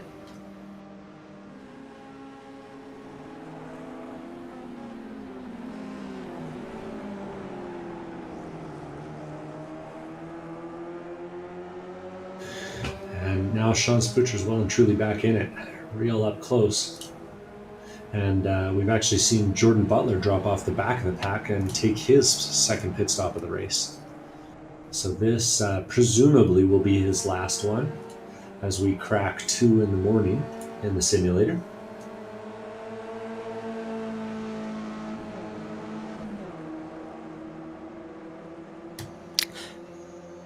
Great strategy from Giebler has gotten him to the front there, but it's getting eroded pretty quickly by this group. Undercutting him 14-2 last time from Giebler, whereas McCormick, Albert Saputra and Andrew Kowalczyk in the 13s, and Kowalczyk not part of this slipstreaming group of the other three, and he's still managing to chip away at Giebler's lead. Alex Albert has... speaking of, Giebler ran it wide at the Oak Tree that time and put, as it's so easy to do, just put 2 tires and then got sucked the rest of the way off the track at Oak Tree. And he's going to be letting McCormick by this time. And we'll see if Alex comes by as well. Who's jinxing who now? His motor's still in one piece for Giebler. but realistically, he's been racing Kowalczyk and Albert for the second place. When you adjust for the strategy, Albert's got 5 seconds more fuel on board. Giebler was 5 seconds ahead, while he's no longer. Kowalczyk is 5 seconds behind the both of them, and he's got 7 seconds more fuel than Albert and 13 seconds more fuel than Giebler. So don't count him out for a quick final stop potentially. Goes for the lane right on cue. Also worth saying that Giebler's tires are about 17 laps older than McCormick's at this point. Ooh, as Alex Albert gets real feisty, and Giebler gets even more feisty, looking to make it 3 wide. It's going to be 2 wide. Alex Albert just barely getting some overlap there. Spins it up on the exit of the corner, but now we switch the other way, and that gives the inside back to Mark McCormick, and it's really dangerous out there, Alex. Don't get in the dirty stuff. Ooh, and Alex has the door closed on him by Mark. That was real nice stuff. Real precise driving for both people involved there. And it looked like, it even looked like Alex managed to put a little dent on the rear bumper. I think that one will buff out, though.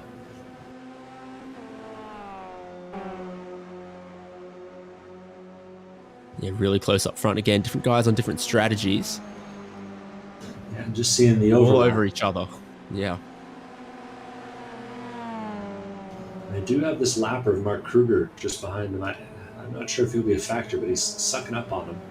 Well, they all got past Kruger pretty easily. Kruger knows what's going on, but he'd hoped to pick up the slipstream off the leaders for as long as he could.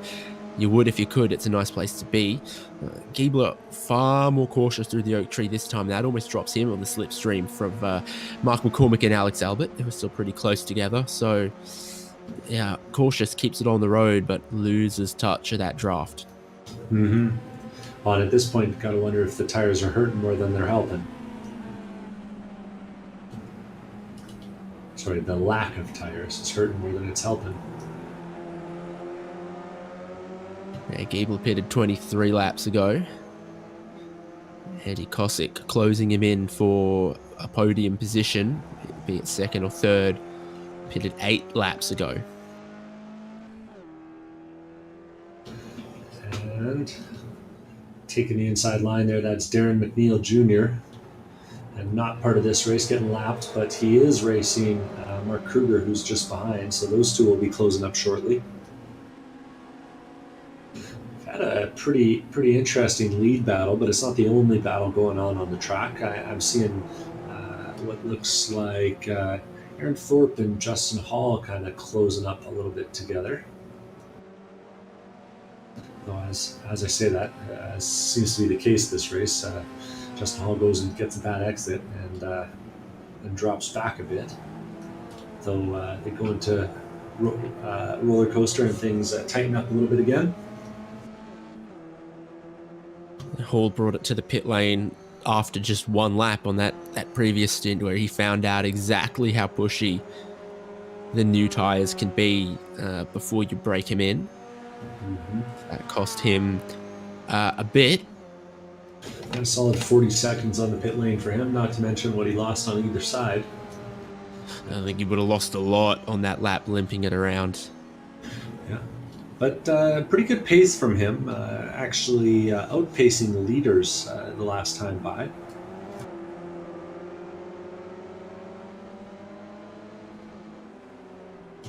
We might be benefiting from some draft from Thorpe ahead. And Thorpe is actually making some ground on Hurley too. Although, as I say that, Thorpe goes all 4 tires off. Modern lines require modern solutions. Mm-hmm. Or a commentator's curse that isn't quite so powerful.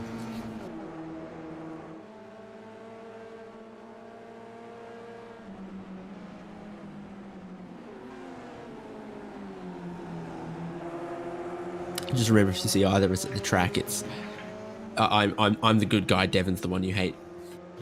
Yeah, yeah. You hate the guy with the blue hair. Remember that. No. Yeah. No.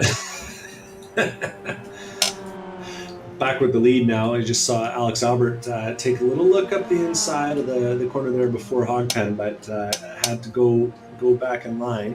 It's not an easy place to make a pass, and McCormick's not going to make it easy on him either into turn 1, though he does leave the inside lane open, and Albert's going to see how deep he can take it, and he does get it deeper and takes the lead away into turn 1. Really parks the car on the apex, makes sure that McCormick gets no run around the outside.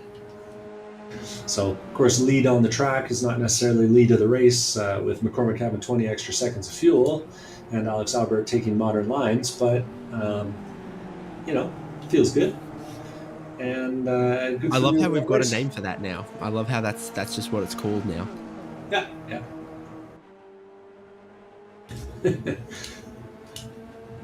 Everyone's doing it. You got to call it something. Yeah, it's been good for Giebler, though. It's been good for him. He's managing great pace whenever he can go along with these two. Helps him in his battle with Kowalczyk. His battle with whoever else might be able to stand on the podium. Sean Saputra, for one, has made that second stop. He joined in 12th. A minute and 16 back. Oh, Alex Albert's gone 2 tires off. Scared to take the apex because McCormick was there. But McCormick can't track all the way out because Giebler was there. And now we're going to go 3 wide down the back straight if my spidey senses are correct. Big draft from Giebler on Alex Albert. Alex Albert moves over to cover off McCormick. Giebler's got the inside line into the first part of roller coaster, and Mark McCormick decides discretion's the better part of valor, backs off a bit. Huge lift and coast from McCormick there. I think something's up. Yeah, I got a sniff of it. I smell it. Yeah, no. Mine's not spidey senses, but I've got an inkling. I'm shocked. As an Australian, I thought it was like a national thing that you all just got bit by spiders. Yeah, but that doesn't give you superpowers, Devon. Oh. Otherwise, okay. You'd all be Moose Man.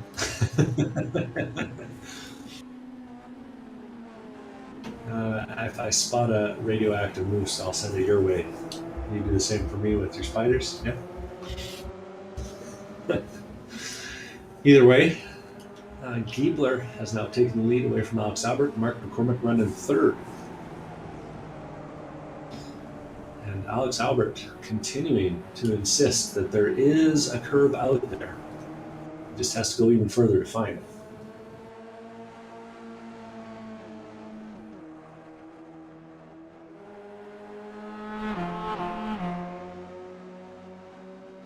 Oh dear. Checking out of this battle for a minute, looking back at Patrick Pursley and John Hurley in 8th and 9th. Pursley holds the inside as Hurley takes a look around the outside going down the front straight. And Hurley peeking, but Pursley's going to hold him off as they battle into turn number 1. Pursley runs a little bit wide on the exit, but that sets him up nicely. He'll have the inside on the next left-hander here, but Hurley's got a fair bit of overlap. I think he's got dreams of making this move, but it's hard to stick outside. Ooh, but Pursley gets it a little bit wrong, and Hurley gets it a little bit wrong, and they're too wide into left hook. Still too wide on the exit. Quality stuff, the two of them staying real close together. And as these two are battling, Justin Hall enters the picture. Justin Hall, of course, having that accident on his outlap, back down in 10th place, but he's got 8th and 9th in sight just ahead. Yeah, he sure does. Great stuff from Hurley. Sticking it side by side. Great work from Patrick Pursley, leaving him just enough room. And yeah, here comes the Teenage Mutant Ninja Hall. The livery, not the man. Well, they can just manage to see enough of that race suit. So continue on with this battle here for 8th place. Keebler's managed to sneak by Alex Albert, but two of them are still ahead of Mark McCormick, but carrying on.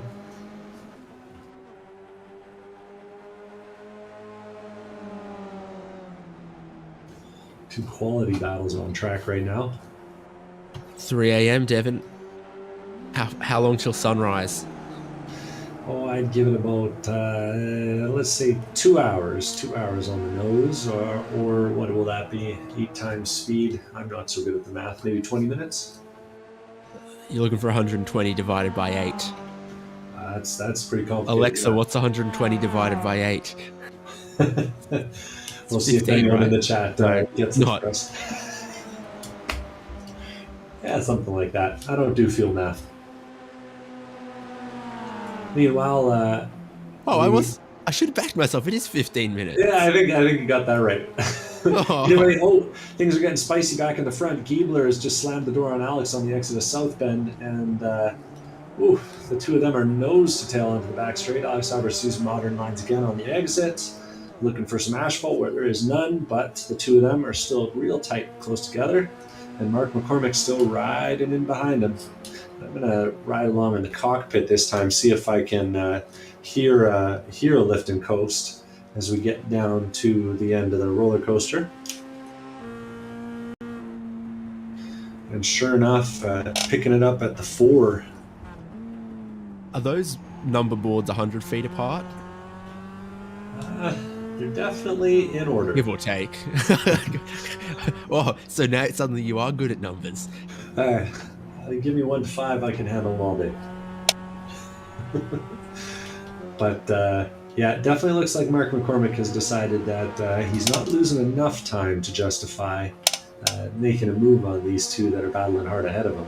And so instead, he seems to be just enjoying a little bit of extra fuel save. Albert, like flipping through a photo album and seeing your child growing up. Remember when Mark McCormick was really quick on track but just absolutely butchered all the strategies? Now he's outfoxing all of them on this. Yeah, so proud. I'm so proud. Oh. 2 seasons ago, he couldn't measure fuel to save his life, and now he's, lift and coasting half a minute better on strategy than these two guys in front of him. Things always get weird around 3 in the morning. I just have a lot of feelings.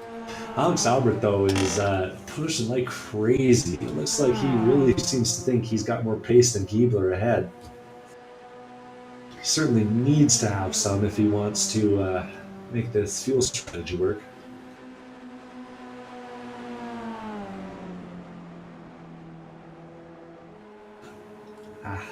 Anyone who's watched a 24-hour broadcast, IMSA race, whatever you have, they know that the best hours are the ones between 12 and 4 in the morning. Okay. That's when just discussion entirely revolves around, food, what catering around the circuit's the best, who had what for a midnight snack.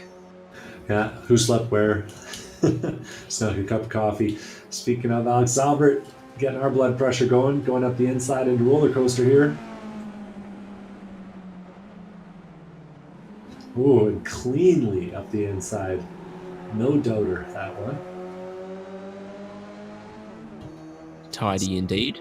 Suddenly McCormick's sniffing a little bit closer this time. Don't know if that's just Giebler having to give the spot up or what. And it's Giebler going for pit lane, isn't it? So he's going to pit.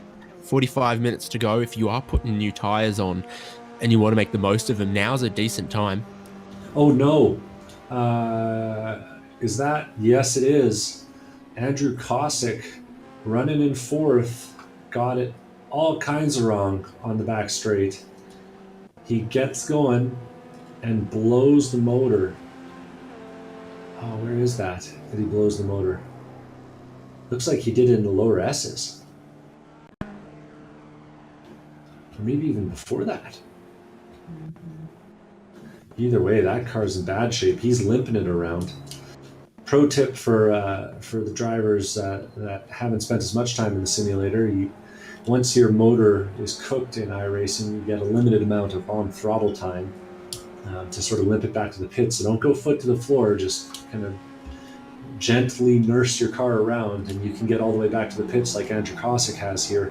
Still, that's cost him a huge amount of time, nearly 50 seconds off on that lap. Taking him from a comfortable third place all the way down to seventh by the looks of things. I need these Mazda mechanics that'll swap a brand new one in quick smart like that. So yeah, that has cost him significantly. And Ian Giebler has made a second stop, already clear of Kowalczyk. Mm-hmm. They were theoretically racing against each other.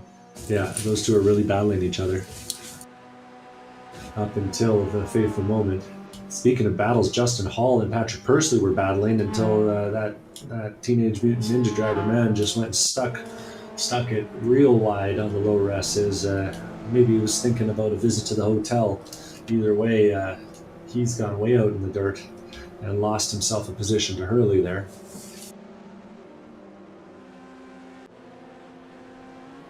Don't think Sunrise can come quick enough for some of these. Yeah, I'm feeling the fatigue, but I think these guys are really feeling the fatigue out here. You're really seeing some drivers make some unconventional mistakes. And who's this now? Is that Cupid? No, who's that? Hurley coming up on Cameron? What happened to Cameron? Looks like Cameron's gone and gotten Oak Tree all wrong too. Goes in, gets on the brakes, hits that inside curb, does that early turn-in thing, you can't see your apex, and then when he's rejoining, just kind of gets it wrong and points it at the wall, and yeah, that costs him a bunch of time. All of a sudden, he's racing with John Hurley. And with Antonio, suddenly is in the top four. So our Hispano-American driver starts in, where is that? 20, where is he? 24th place? And he's up to third this time by? 22nd is where he started, but yeah, I'll take the Devon maths. It's there or thereabouts. Side by side here for Hurley and Cameron, and Hurley goes around the outside again to get to turn number one. Oof. Who needs an inside line? Not John Hurley, apparently. Yeah, he'll be hoping that Cameron's figured out where the turning point is for some of these corners. Shane Cameron, an adoptive Carolinian.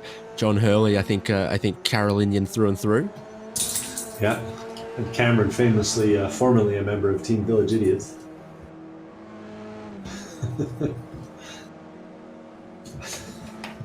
Oh, I'm hearing. Once a village idiot, always a village idiot, Devin. Yeah, I'm hearing from the producer that that's a lifetime membership.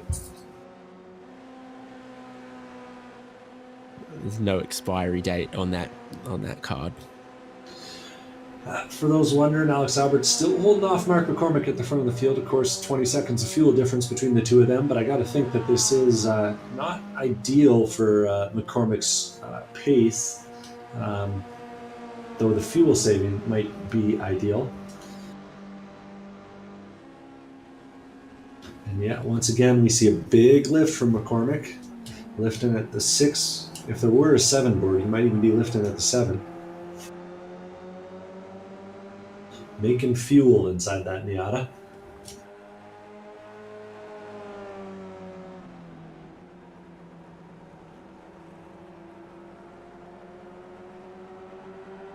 Oh, and am I seeing this right? Has John Hurley gotten by Shane Cameron? Yeah, he did. He went around the outside of turn Oh, one. yeah, turn 1. There you go. Okay. I was trying to figure out when that might have happened. But yeah, the two of them are carrying on. Other close battle that's on track. And Hurley taking it to the pit lane rather aggressively this time. Antonio Alvarez also in the pit lane, 40 minutes to go, making his final stop. Putting on some tires too by the looks of things. 4:30 in the morning. Sun hasn't cracked the horizon yet, but Antonio is looking forward. And our weather update, air temperature 75, tracks 80, and winds are declining. They're variable. Pretty low though for today.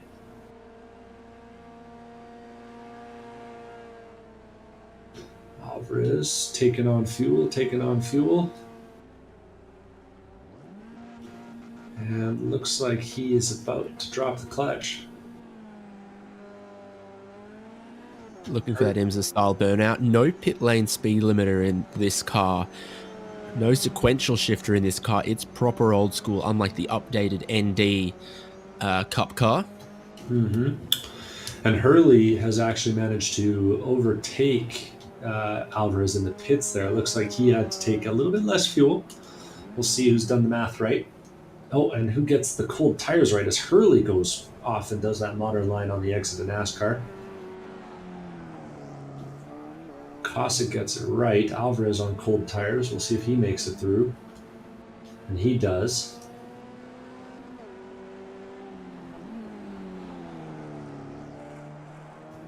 And the closest battle on track is still the battle for first place. Alex Albert still holding the lead. 26 laps into this stint. You got to think that tank's got to be running pretty low by this point.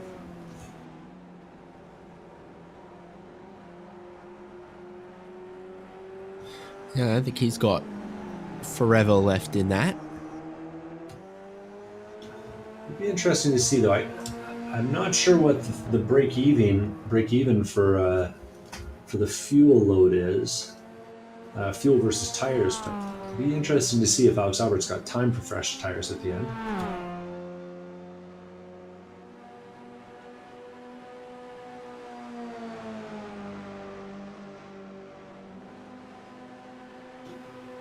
And those two keep battling away.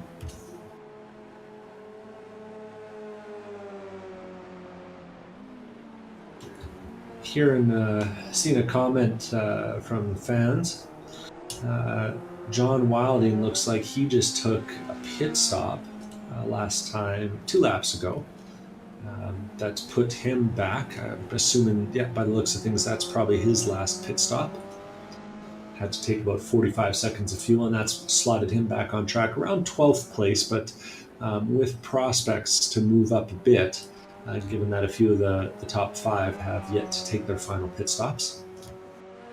Yeah, he's had just a little bit longer second stop than some others, so he's catching up to Antonio, and he's only 7 seconds behind Kowalczyk and 12, 13 seconds behind John Hurley. So he was ahead of those guys before that final pit stop, but he owed more on the fuel. Mm-hmm. Albert's coming in. What's McCormick doing? Carrying on. Yeah, McCormick still got some fuel left in the tank. About 10 laps. If Alex Albert's anything to judge by, he's got at least 10 more laps of fuel left in there, and given how much he's been saving, he might even have a little bit more. Will someone finally do it? For 3 seasons, I feel like I've been predicting that someone will do a one-stopper or a no-stopper, and no one's done it for me. Do you think it could happen?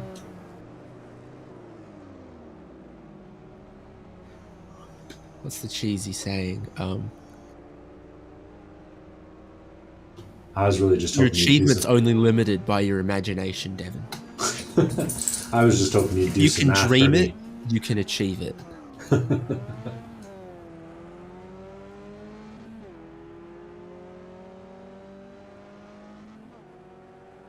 Shane Cameron this time by takes that pit lane entry. Real aggressive. Woo. He must have nailed the pit lane entry that time, actually. Got it right down to 45 miles an hour, right on the line. Textbook. Very unconventional.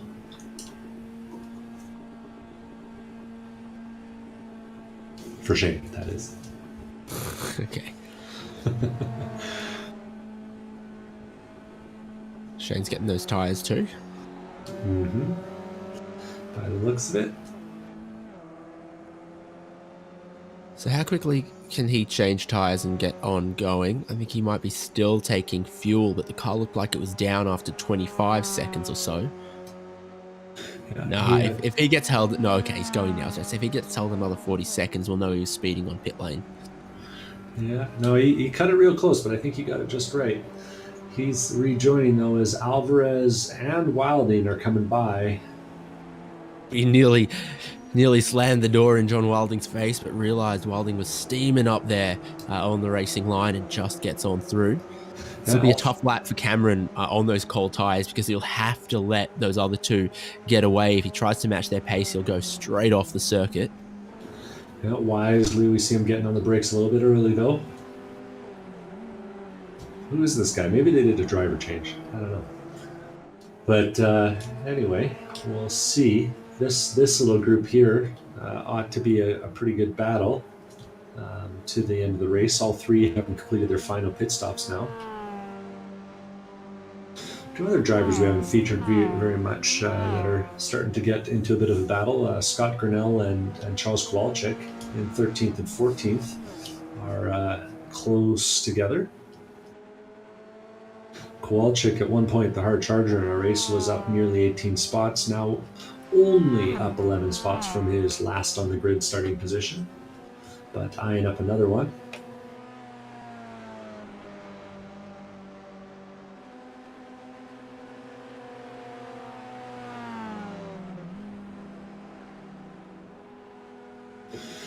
Kowalczyk has slightly older tires, but I'd guess that the good is off of both sets of tires here. And Kowalczyk gets the line a little bit better, maybe benefiting from some of that extra vision ahead. Gets a good run onto the back straight, and he'll get the draft. We'll see. Might be able to get alongside here.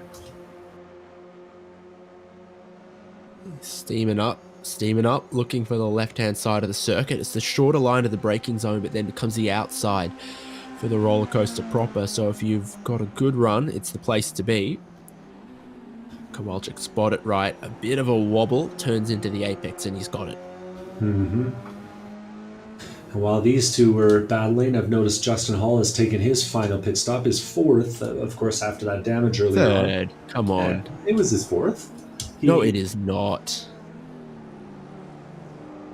If you're going to be mean to the guy, don't you know. Didn't he take an extra after the first one? Yeah, he took the first one, he took an extra, and now he's taking his third. It should have been 2, he's done 3. Oh, man. Math, super hard. 2 plus 1, Devon.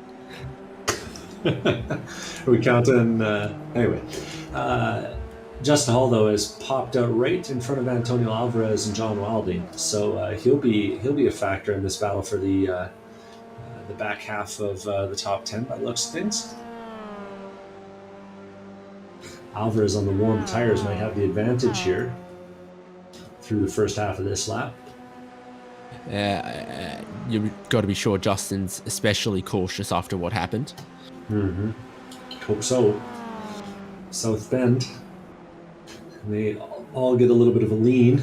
Justin goes all 4 tires off, manages to gather it up. Doesn't want to let Alvarez by, though. And both of them do a really good job through Oak Tree. Justin Hall even gets a little bit better. And while they're battling, they see a lapper up ahead, but then just ahead of that is actually Andrew Kowalczyk. So, real good potential for this battle here.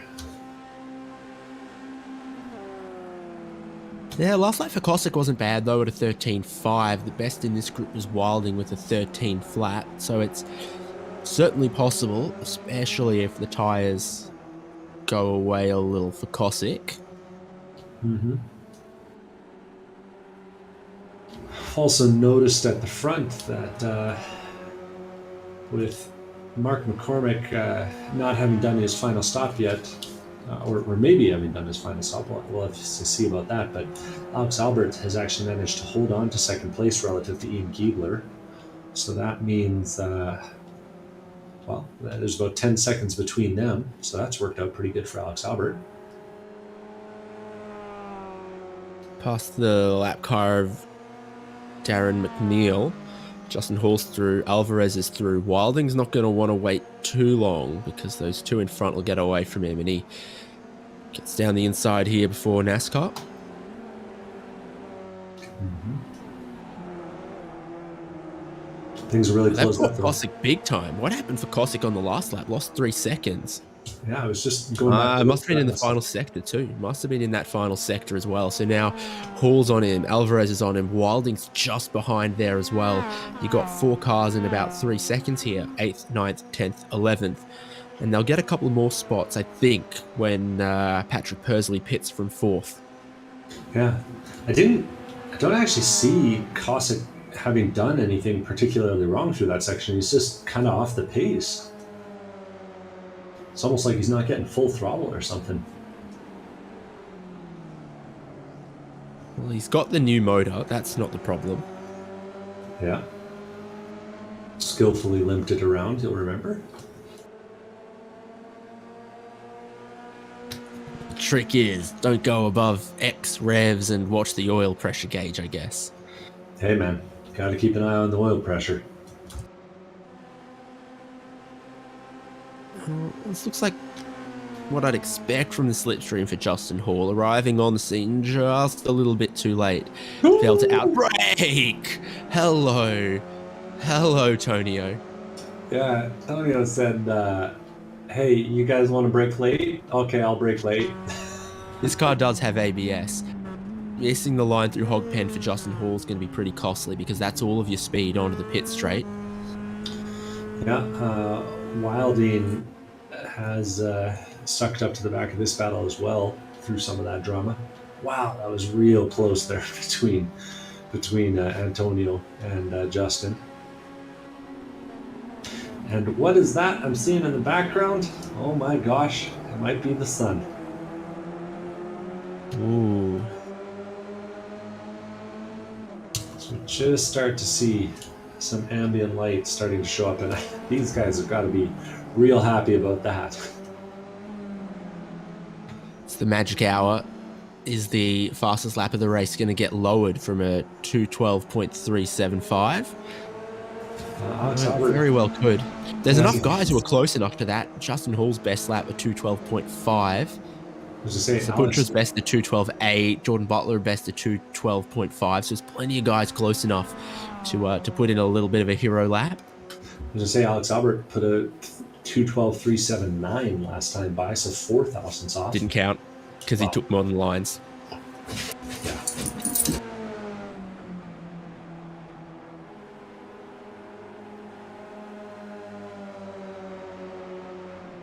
I'm Eduardo Freitas, and I'm saying track limits are important.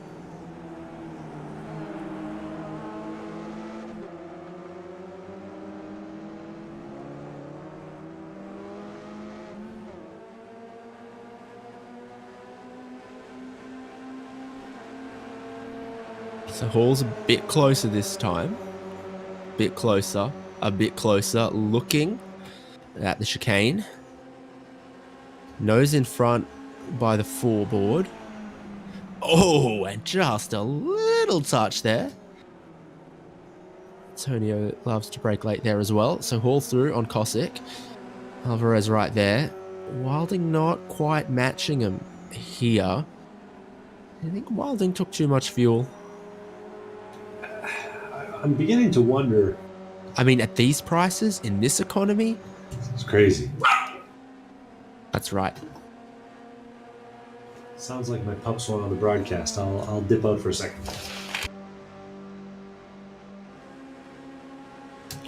Hello to the Devon Doggos. So, only a couple drivers have only stopped once at this point. It's Mark McCormick at the lead. It's Patrick Pursley in 4th, who actually almost went as long as McCormick did.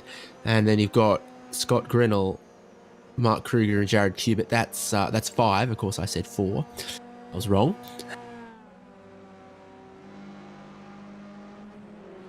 See how late on those guys are going to pit again. Longest middle stint I've seen from anyone. Aaron Thorpe did 29. Ian Giebler did 29. So the maximum on the tank could be about 30 laps, in which case we'd see McCormick pit with 3 to go. We'd see Pursley pit with 5 laps to go. And Scott Grinnell's about 7 laps away. Mark Kruger about 8. And same for Cubitt. Did you catch Alex Albert getting wide there? The what? Alex Albert got a little bit loose going through Oak Tree last time by. So keeping up with those modern lines, though it doesn't seem to have hurt him too badly yet. Still got a 10-second lead back to Ian Giebler.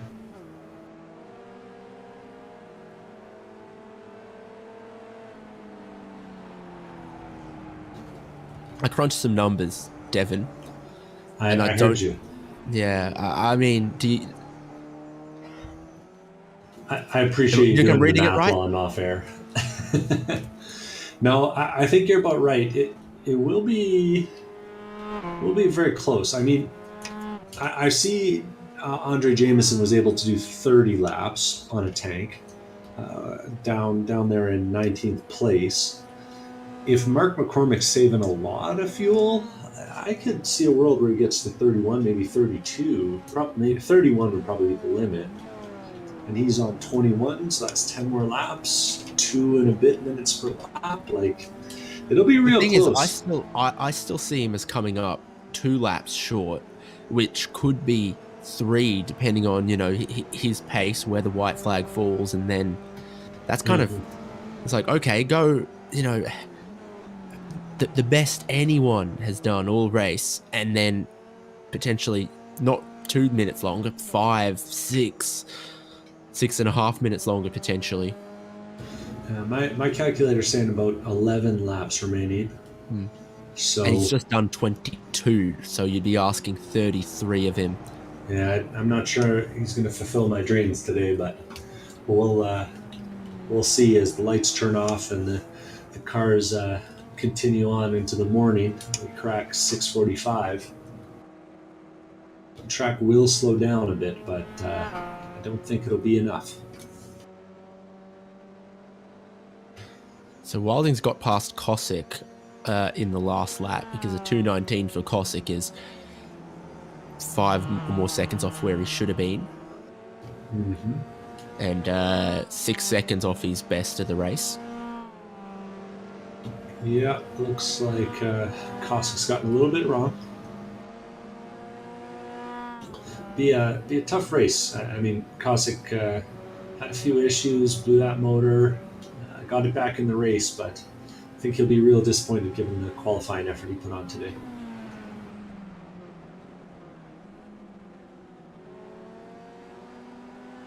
Best hot breakfast food to cook beside the track in the morning, Devin? I'm going to say breakfast sausage. Okay. I just need some tubes of protein by the time we get to 7 in the morning at the racetrack. Well, what's your choice? Man, I just love me some hash browns. I was going to go hash browns, but I didn't know if we were allowed to go hash browns. What? I mean, that's a breakfast food. That's a classic breakfast food. Oh. Wilding runs it a little wide at turn 1. Kowalczyk did too. Oh. Kowalczyk followed him right off. Only 2 tires off for Kowalczyk, but enough to make that rear end not want to stick. Dig in their own trench and lay down some fibre optic after the race, maybe. Do you know what? We've not only got that light in the sky, but it's hitting the circuit now. Starting to see that track temp climb back up. Dropped as low as 75 degrees overnight. Back up to positively uninhabitable at that cold.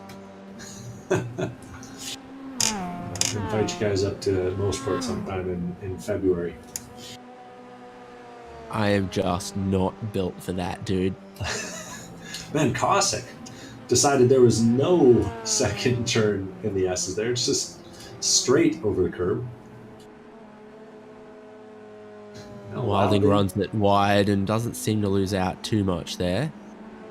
You know, I really think the night and day might have some sort of like impact on the circadian rhythms of the drivers in these 2-hour races, because you really see the kind of mistakes that folks make after 20 hours of driving after the second one.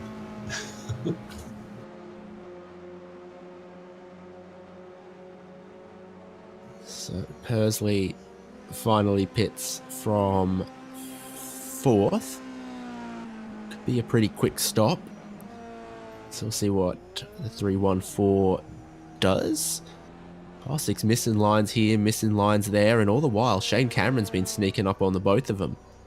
Mm-hmm. Yeah, Cameron's been very focused, averaging nearly a second a lap faster than the two ahead. Might even try to line up Kowalczyk in towards turn number 1 if he's feeling brave. And Pursley will be right in the mix too by the time they get there. I'm not sure it's even fair to call Shane brave when I'm not confident he can even feel fear. I'll give you that. He looks around the outside, breaks it deep, very deep, quite deep, still trying to keep his nose around the outside. And that could work out pretty well for him, because we know into the left-hander, the momentum's in his favour. He's got the inside. Kowalczyk will give him just an itty-bitty squeeze. Not sure it's going to work unless Kowalczyk looks to dive back down the inside, but he won't. He thinks he's done. Patrick Pursley's actually filtered out right into that battle between Alvarez and Hall just up the road. So now we've got, it looks like 6th through 10th. Done? Because Hall was in front when they crossed the line last, and now Alvarez is back in front. Oh, it looks like I saw some smoke when they were going through NASCAR. He put the outside tires in the grass on the way into there and kind of caught it sideways all the way through, and now Alvarez has the spot, at least for now, with Pursley close behind.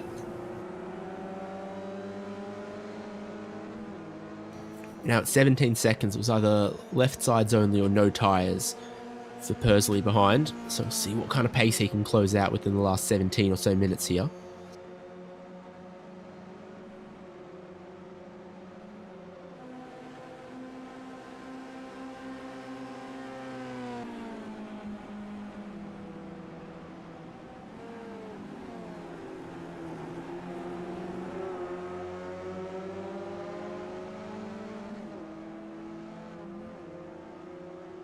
Sorry, I've broken up there.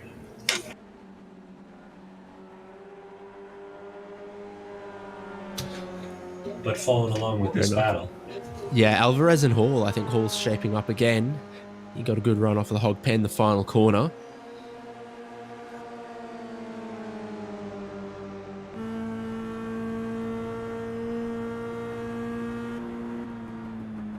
And this will be an interesting one coming to the end. Yeah, Hall breaks a little earlier. Pursley took tires on that last stop, I believe. No, actually, no, he wouldn't have, because only 17 seconds on the lane. So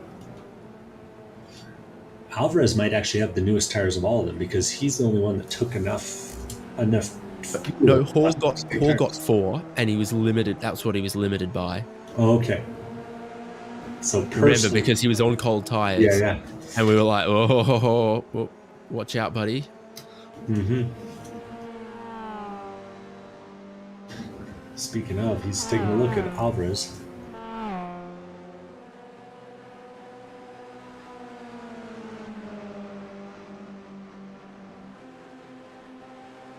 Through his upper S's.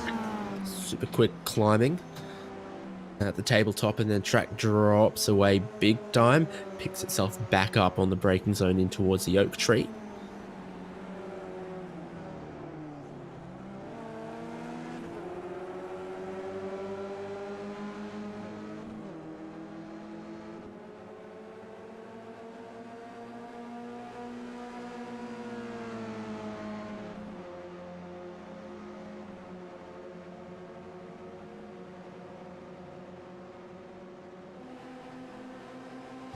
straight towards the brakes at the roller coaster, a place we know Alvarez loves to break in deep. Maybe a little too deep, because that's a good run off from Hall within a car length towards the hog pen. All about how the car grips up as it bounces over the apex curb. Well, I think it gripped up pretty well for Alvarez, and Hall was just a little wide of it. Really committed corner. I've only done a handful of laps around VIR myself, but it's one of those ones where you think, no, I can't go any quicker through there, and then if you do, it still just seems to find grip as it lands on the exit of the corner. Well, the guy runs away for 1 second, and then all of a sudden the whole timing screen is lighting up because the battle's up and down the track. Looks like John Hurley and Jordan Butler all of a sudden side by side. We're close to it. Yeah, slow lap, the last one for Butler. John Hurley now right with him there. And they're 10 seconds up the road from that Alvarez and Hall thing, which is 10 seconds up the road from Shane Cameron and Andy Kowalczyk, who've swapped and swapped and swapped. So has Hurley got the long run pace here to stick with Butler? I would say I reckon he has. Mm-hmm. Grinnell's taking his final stop in what might be the final stop of the race from 14th, but Thorpe's not that far back from Shane Cameron either. Cameron and Kowalczyk too wide into the upper S's.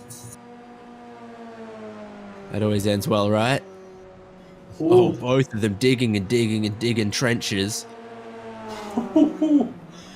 Oh man, that would be terrifying in real life, but the two of them managed to pull it off. I've seen Kowalczyk ignore that left-hand curve in the middle there, but I hadn't seen Shane Cameron doing it on the right. Oh, and then Cameron gets a little wrong to the oak tree.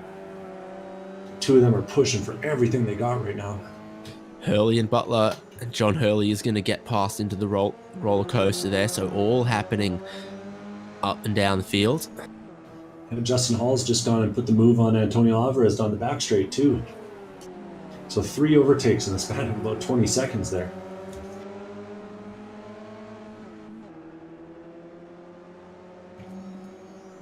I'm so happy. For decades, Australian internet was a joke, and now Canadian internet can take that and run with it. Yeah, we're I have no idea what's going on, but it's not great right now.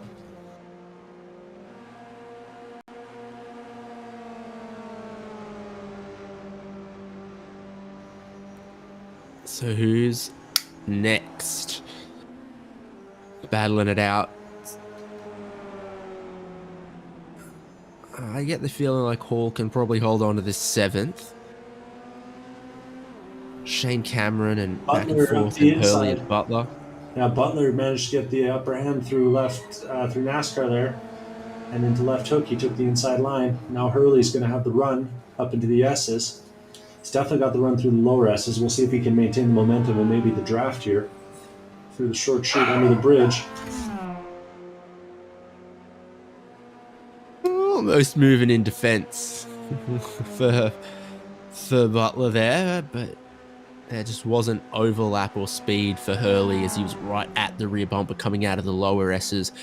No way to build up an advantage and overspeed and get around. Identical machinery all through the field. But it's a good enough run off the oak tree. But again, he's almost too close at the exit. Yeah, he's really done a nice line through there, but couldn't quite get back to throttle early enough. Butler's taking the inside defensively, but that might not pan out when it becomes a right-hander at the end of the straight here. Well, it was Hurley in front right as they stabbed on the brakes. By the end of the braking zone, Butler had gotten his nose in front, gone clean round the outside. They almost touch. Butler back in. It's all on everywhere because Patrick Pursley having taken fuel but no tyres is being caught by John Wilding. And what about everywhere else? Well, Alvarez and Hall are battling away, and Wilding and Cameron Cameron and Kowalczyk are back together as well. So big gaps out front. Mark McCormick still hasn't taken that final stop, but everyone else is going. Butler now defending on the inside as Hurley looks to go around the outside. Butler's able to hold it in the braking zone, parks it on the apex. Not going to let Hurley by that easily. You can park there, and this is all for the top 5. Pursley, 9th place, defending John Wilding. He's up the inside. And Wilding's got a little bit more overlap than the last two. Gets squeezed by Pursley a little bit. And Pursley's going to get a good enough run. I think he'll be able to slam the door here on the left. Ooh, he doesn't choose to, though, and now Wilding's back up the inside for NASCAR.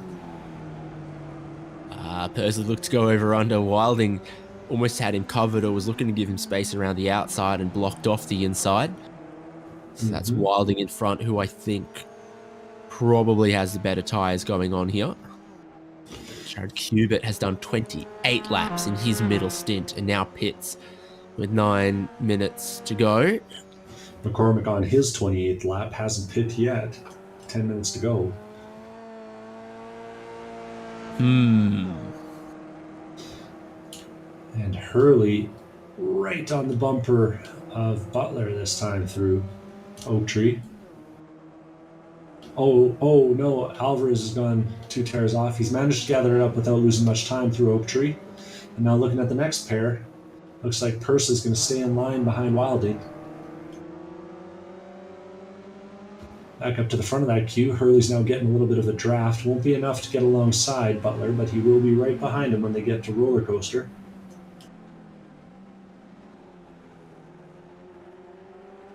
Oh. And now Justin, he's defending from Alvarez pretty easily, so we'll stay with Butler and Hurley because those two are the closest of our 3 battle packs. Frenetic the exit for Hurley, I reckon. That's where you want to be. You want to be 2 car lengths back coming off the corner. If you're half a car length back, you got to pull out of the slipstream too early. But from that distance back, you can pull up a little bit, make the guy in front worry, force Butler into braking a little bit offline. Hurley won't go anywhere with it though. I timed that nicely, but it wasn't enough. Hall gets it in real deep into one. Sorry, that was Alvarez got it in real deep into one. Had to take a little bit of evasive action on Hall. And Pursley and Wilding have very different lines through turn 1. But Wilding will hold on to it. And I can't keep up with the action out here.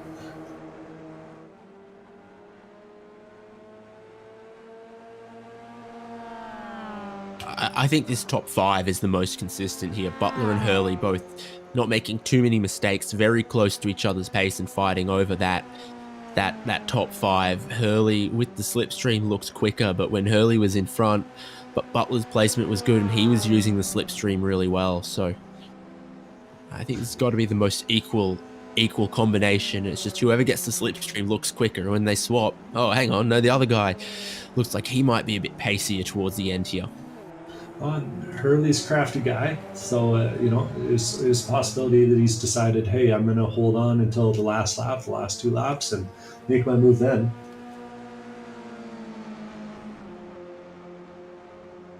Oh, John Wilding's got it a little bit wrong, allowing Pursley up the inside of Oak Tree.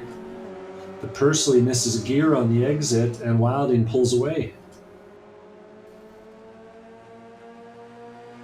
Take nothing for granted then in these battles. 5th and 6th, 7th and 8th, 9th and 10th, 11th and 12th. I was going to say 11th and 12th were having a great battle, and then all of a sudden Kowalczyk got it wrong, locked it up, and parked it sideways on the apex at Oak Tree, at which point Shane Cameron came sliding in behind him and smacked him real good, because Cameron had gone all 4 off on the entry to Oak Tree. Oh, man. Oh, man. What a calamity.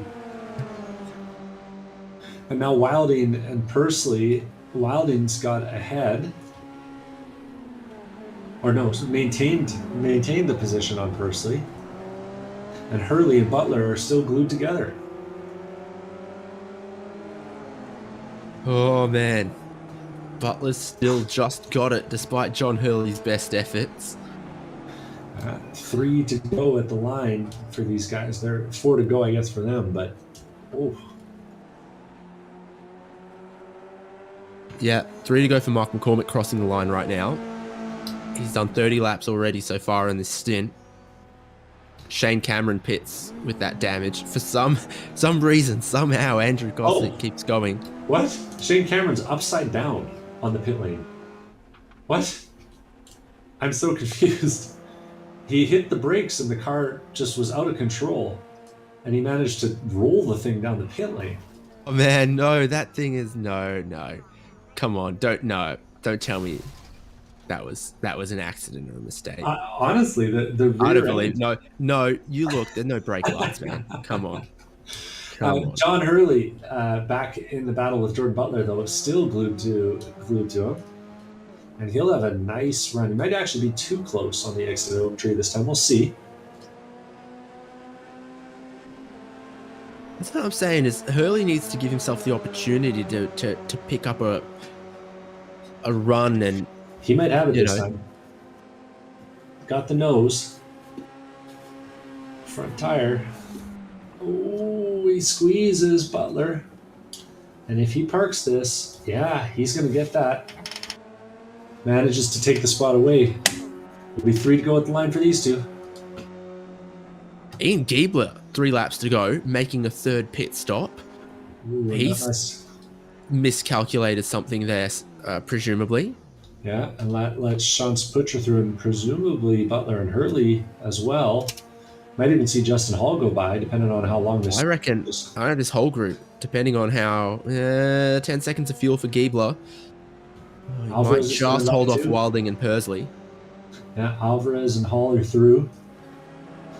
And Pursley and Wilding are just crossing the stripe now, so they won't get a piece of them yet.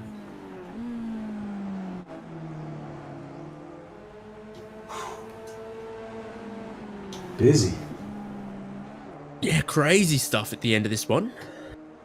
Still entirely undecided between Hurley and Butler, I think. Hall and Alvarez still have not decided who's going to win that one either.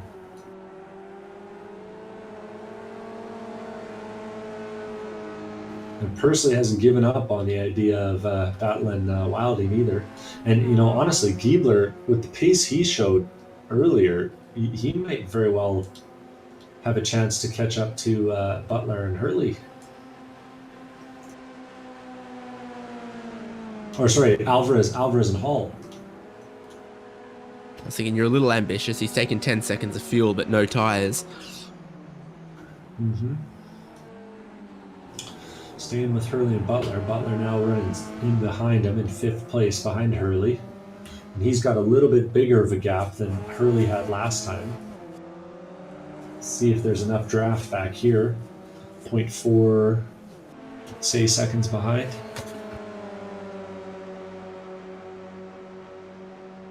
Doesn't look like it's going to suck up enough to get any overlap. And Hurley's started weaving.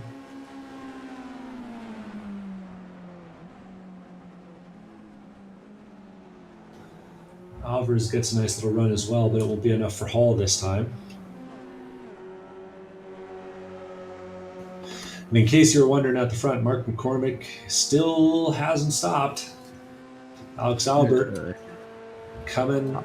I've been looking at those lap times, though, for McCormick, and there's 8 other guys lapping quicker than him, but he's lapping consistently. Hurley, I think I know what he's aiming for with 1 minute left on the clock. Yeah, I think so too. Hurley got the defensive line, holds it. Wilding going around the outside, gets a lot of overlap. Hurley's going to be looking for room to track out. Can he get across the nose of Wilding? Oh, there might still be some overlap there. I think Hurley might have banged it off the limiter too. Wilding's up. He'll find out what's what if he tries to turn across the nose of Jordan Butler on this one. And Butler takes the spot back. 1 to go next time by for these two. Hurley's giving him the business on the exit. Yeah, just handing him his business card. Yeah, the one he stuck to his front bumper. 20 seconds left on the clock. Mark McCormick takes the white flag on the racetrack. Whew. Butler and Hurley and Butler. Hurley closing in through those climbing S's. Ooh. Tighter line at South Bend. It's all about the run off Oak Tree. Or in this is it? too. Psyching him out. Yeah, Hurley does the dummy, but does get the run. And I this think is Butler about the fell same. for it. You might have. Yeah, I was gonna say this is about the same amount of distance that Hurley had last time he made this work. Here he goes. Butler is sort of middle of the road, left side of the road. Hurley's looking for what's going to be the inside roller coaster, but the outside for the kink where you brake. He might have worked it pretty well. He's far enough ahead, most of the way ahead. Got to keep it on the road. Just got to keep it on the road. Scares Butler, who can't cross back under, didn't see it coming. And they're going to have a whole nother lap still yet to do this one. Yeah, Hurley's got to be thinking, I got to get that run right on the exit of Oak Tree because that's the spot. But he's going to have to hold Butler off at turn 1 before there. They're a minute 42 behind the leader, still on the lead lap because this is VIR. So there is a lot to happen after McCormick takes the checkered flag shortly. In towards turn number 1, Hurley defensive. Butler has been good around the outside here, breaks deep, great at forcing Hurley into a tight line and keeping his nose around the outside here. It's almost a repeat of a lap ago. Oh! Oh no. And Hurley, those two. does he get turned? Does he turn himself? I think there was a little bit of contact and then kind of one of those deals where it became a lot of contact. Mark McCormick, though, a flawless victory by almost a whole minute on the one-stop strategy. Saw him saving, and he's going to take that checkered flag, and he takes the win. Butler now holding off Justin Hall and Antonio Alvarez, who've caught up to him after that contact. Alex Albert drafting his way down the back straight to take the flag for second. Justin Hall right up on the bumper of Butler.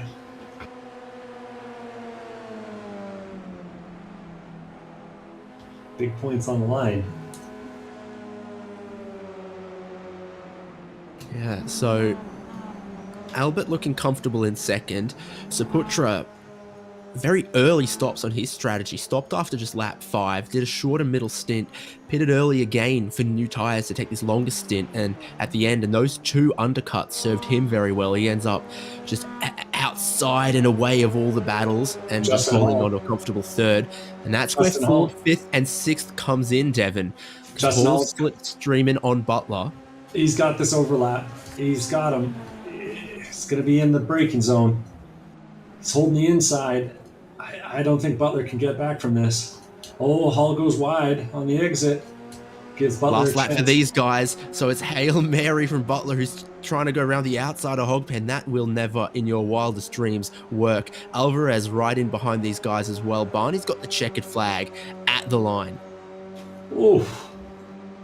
It's going to be a draft. I don't know if it's going to be enough for Butler. He has to go the long way, doesn't he? And that's going to hurt him. And Hall holds it to the line. 4th place for Hall, 5th place for Butler, 6th for Alvarez. Giebler crosses the line after that late fuel stop for 7th. And Wilding takes 8th. And Hurley, limping his car across the line, will be taken 9th. Final car on the lead lap. Well, that certainly, the fireworks were saved for the final 10, 15, 20 minutes, weren't they? That was incredible. Just great racing between all our competitors, leaving it all on the line. So many close calls. I mean, wow, that was intense. Let's go to the results then. 2 hours of racing at VIR, a sunset, a sunrise, 2 pit stops for everyone except your winner, Mark McCormick.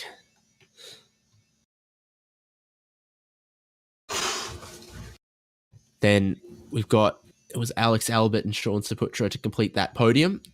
Justin Hall, Jordan Butler, Antonio Alvarez all crossing the line within about a second of each other right at the end there. Giebler, John Wilding, Patrick Pursley, John Hurley. Oh, I'm sure the 2 drivers see that a little differently from each other. He was battling for that 5th place, 4th place almost there.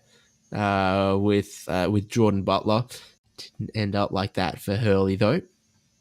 Then Andrew Kosick, Aaron Thorpe, Charles Kowalczyk, Scott Grinnell, Mark Kruger, all the 1 lap down. Darren McNeil Jr. there, 2 laps down, 3 for Jamison. And then Shane Cameron, I think, retired himself at the end there. Jared Cubitt, Tim Wire. The last driver who completed more than half distance. I just had to do what's half of 54 in my head, and I managed to work it out. It's 27, Devon. So Ben Sandberg, Joshua Lucas, Donovan Bort, Jonathan Patterson, and Joshua Soto all coming up a little short on that. Oh, my heart's still racing. That was quite a race. Oh boy.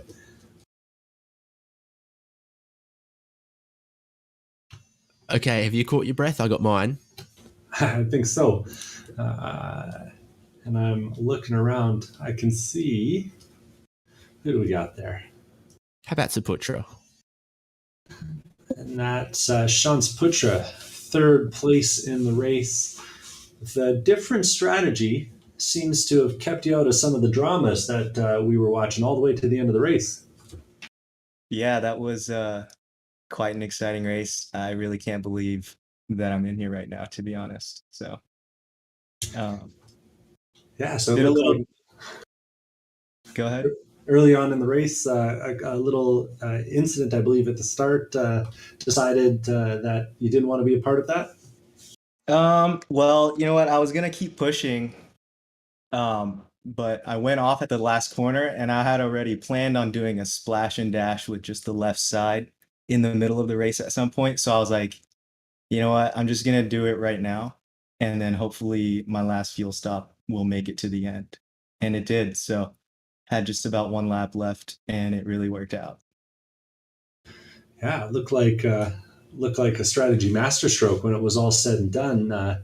Pretty quiet race for you in the last half there, but looked like there was a few battles for you in the middle. Yeah, I knew I didn't have the raw pace, so I was gonna try a different strategy. Oh, really well done out there. I believe this is your best result ever in a ChampCar event, iRacing? Yeah, I got a huge smile on my face. So, and especially after meeting you guys, thank you for putting this on. It's really fun. Super pleasure. Super pleasure, man. And really quality racing from you today. Anyone you need to shout out? Shout out to Love Racing. You know, they got me involved in motorsports in the beginning, and here we are. So I want to thank them for that.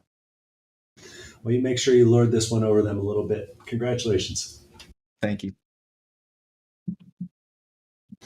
Seeing, looks like Alex Albert down the lane here as well. Alex, dramatic race for you. Bunch of battling, and then all of a sudden at the end, it looks like the seas parted in 2nd place. Yeah, just too many mistakes, home track, have a lot of experience here. Felt like the pace was pretty good, and was going to be able to maybe give Mark a decent race this week, and just too many mistakes. I think I hit the fence at Oak Tree 3 times today, so I just need to tighten it up and maybe get a little bit more seat time. Haynes and I were thinking that you were running the modern lines, just going to where the asphalt is in real life. Maybe it's time to petition iRacing for a new scan. Well, we'll get it the week before NASCAR starts racing here. You're here. But yeah, it looked like a solid race. Like you said, a couple of dramatic moments, but in the nighttime really showed some solid pace and made up some ground. Yeah, I felt like it. If I didn't make mistakes, I was doing 2:13. So the first set of tires, I felt like I just wore them out in that first 10 laps. I guess I was just driving like such a bonehead, and had contact with Shane and just some other dumb stuff. And, the second set of tires, though, I think I took them, over 20 some laps or something, and they felt great. Almost didn't switch them, but went ahead and put on a fresh set at the second stop and dealt with the cold tires. But luckily, it paid off. They were definitely better after one lap. You just had to be really careful in NASCAR. Sidewall just felt like it folded over. Here, here. You weren't the only one that struggled out there in NASCAR, especially on the cold tires. Well, congratulations! Great outcome. Not every day you can say you had the most incidents in the race, second most incidents in the race, and finished in second place. So solid showing out there today. Well, thanks.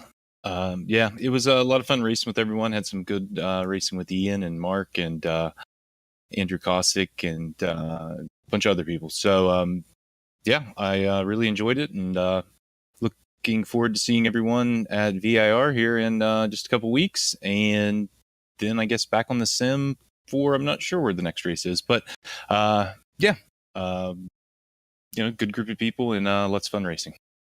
Yeah, we'll be looking forward to seeing you at the Circuit of the Americas on August 17th. Now there we can get some off track. You're here. Anyone you need to thank for tonight? I just want to thank my wife. None of this would be possible without her. Cheers to that. Haynes, you managed to find Mark McCormick yet? He's the most patient we got. He's been holding around. Our winner, Mark McCormick. Well, I mean, it was super close with the slipstream at the start of the race, big pack, and it didn't last the full 2 hours. Yeah, it was a lot of fun though when we were together throughout the race. Getting a little train going there in the middle stint was a lot of fun, and I realized about halfway into the first stint that it might be possible to do a one-stopper because I wasn't sure what the fuel limit was, but it was just barely enough. I was sputtering coming across the line there. And VIR, the full course, the sunset, the sunrise. How did you find all of it? It kind of makes 2 hours feel like longer. Yeah, at first I didn't like the 8x speed, but I think that's probably just because I don't like it when it goes across the middle of the day because you start off fast and then you think you start sucking because you're going slow and because the track temps are so much higher in the middle of the day. But I think you guys set it up just right, going across the whole night and getting the sunset and the sunrise. The sunrise was really cool. That's my favorite part of every special event that goes overnight, is that twilight hour, for sure. And I think you still picked up the fastest lap of the race there as well. How did you find the tires then? Because Sean Saputra on the podium made a lot of great time, short pitting a bit early and trying to undercut people with new tires. With these tires, the wear isn't terrible. It's really just the heat build up. They get outside the heat window, whatever it is, and they just completely fall apart as if they only have 10% life left. But the fact that we went overnight and the temperatures were under 30°C the whole race, that's what allowed me to not have to change tires twice. Worked out for you pretty well. You take another win in the championship. There's 6 rounds left. You'd be only the second person to do a back-to-back championship if you can bring it home strong. Yeah, I'm hoping to. I had to miss last round because we're moving, which is a whole lot of fun, let me tell you. You don't need to tell me. Yeah. So I'm hoping to make enough races to wrap up the championship. That'd be pretty great to get it back-to-back. Still looking for a seat this year for last season's prize to use that on because I was all set up with Ron at Visual Racing Group to race the VIR 24 over in Alex's neck of the woods, but turns out we have a wedding that weekend and I can't go. So maybe real life will get the hell out of the way and I can do an actual race this year. Is the wedding yours? Because if not, what's the problem? Easy for me to say. I know. Well, we look forward to hopefully being able to see you next round and hearing about where you'll be wheeling in the ChampCar Endurance Series this year. Yep. Thanks, guys. See you next time. Well, Devin, that'll be it from VIR, I guess. And we've heard from him, our race winner. And oof, we had some very close winning margins at some other rounds. And this one, not one of them. Pretty strong performance. I am just so pleased that Mark McCormick managed to do a one-stopper. That was an impressive bit of driving from him, and frankly, all the way through the top 10. Everyone out there was putting it all on the line and really wanted it. You could tell. So yeah, that was just a pleasure to watch. How about some of our other strong performers? I'm gonna give some credit. The big movers in the field. Charles Kowalczyk from the back of the grid to finish 13th and only down one lap.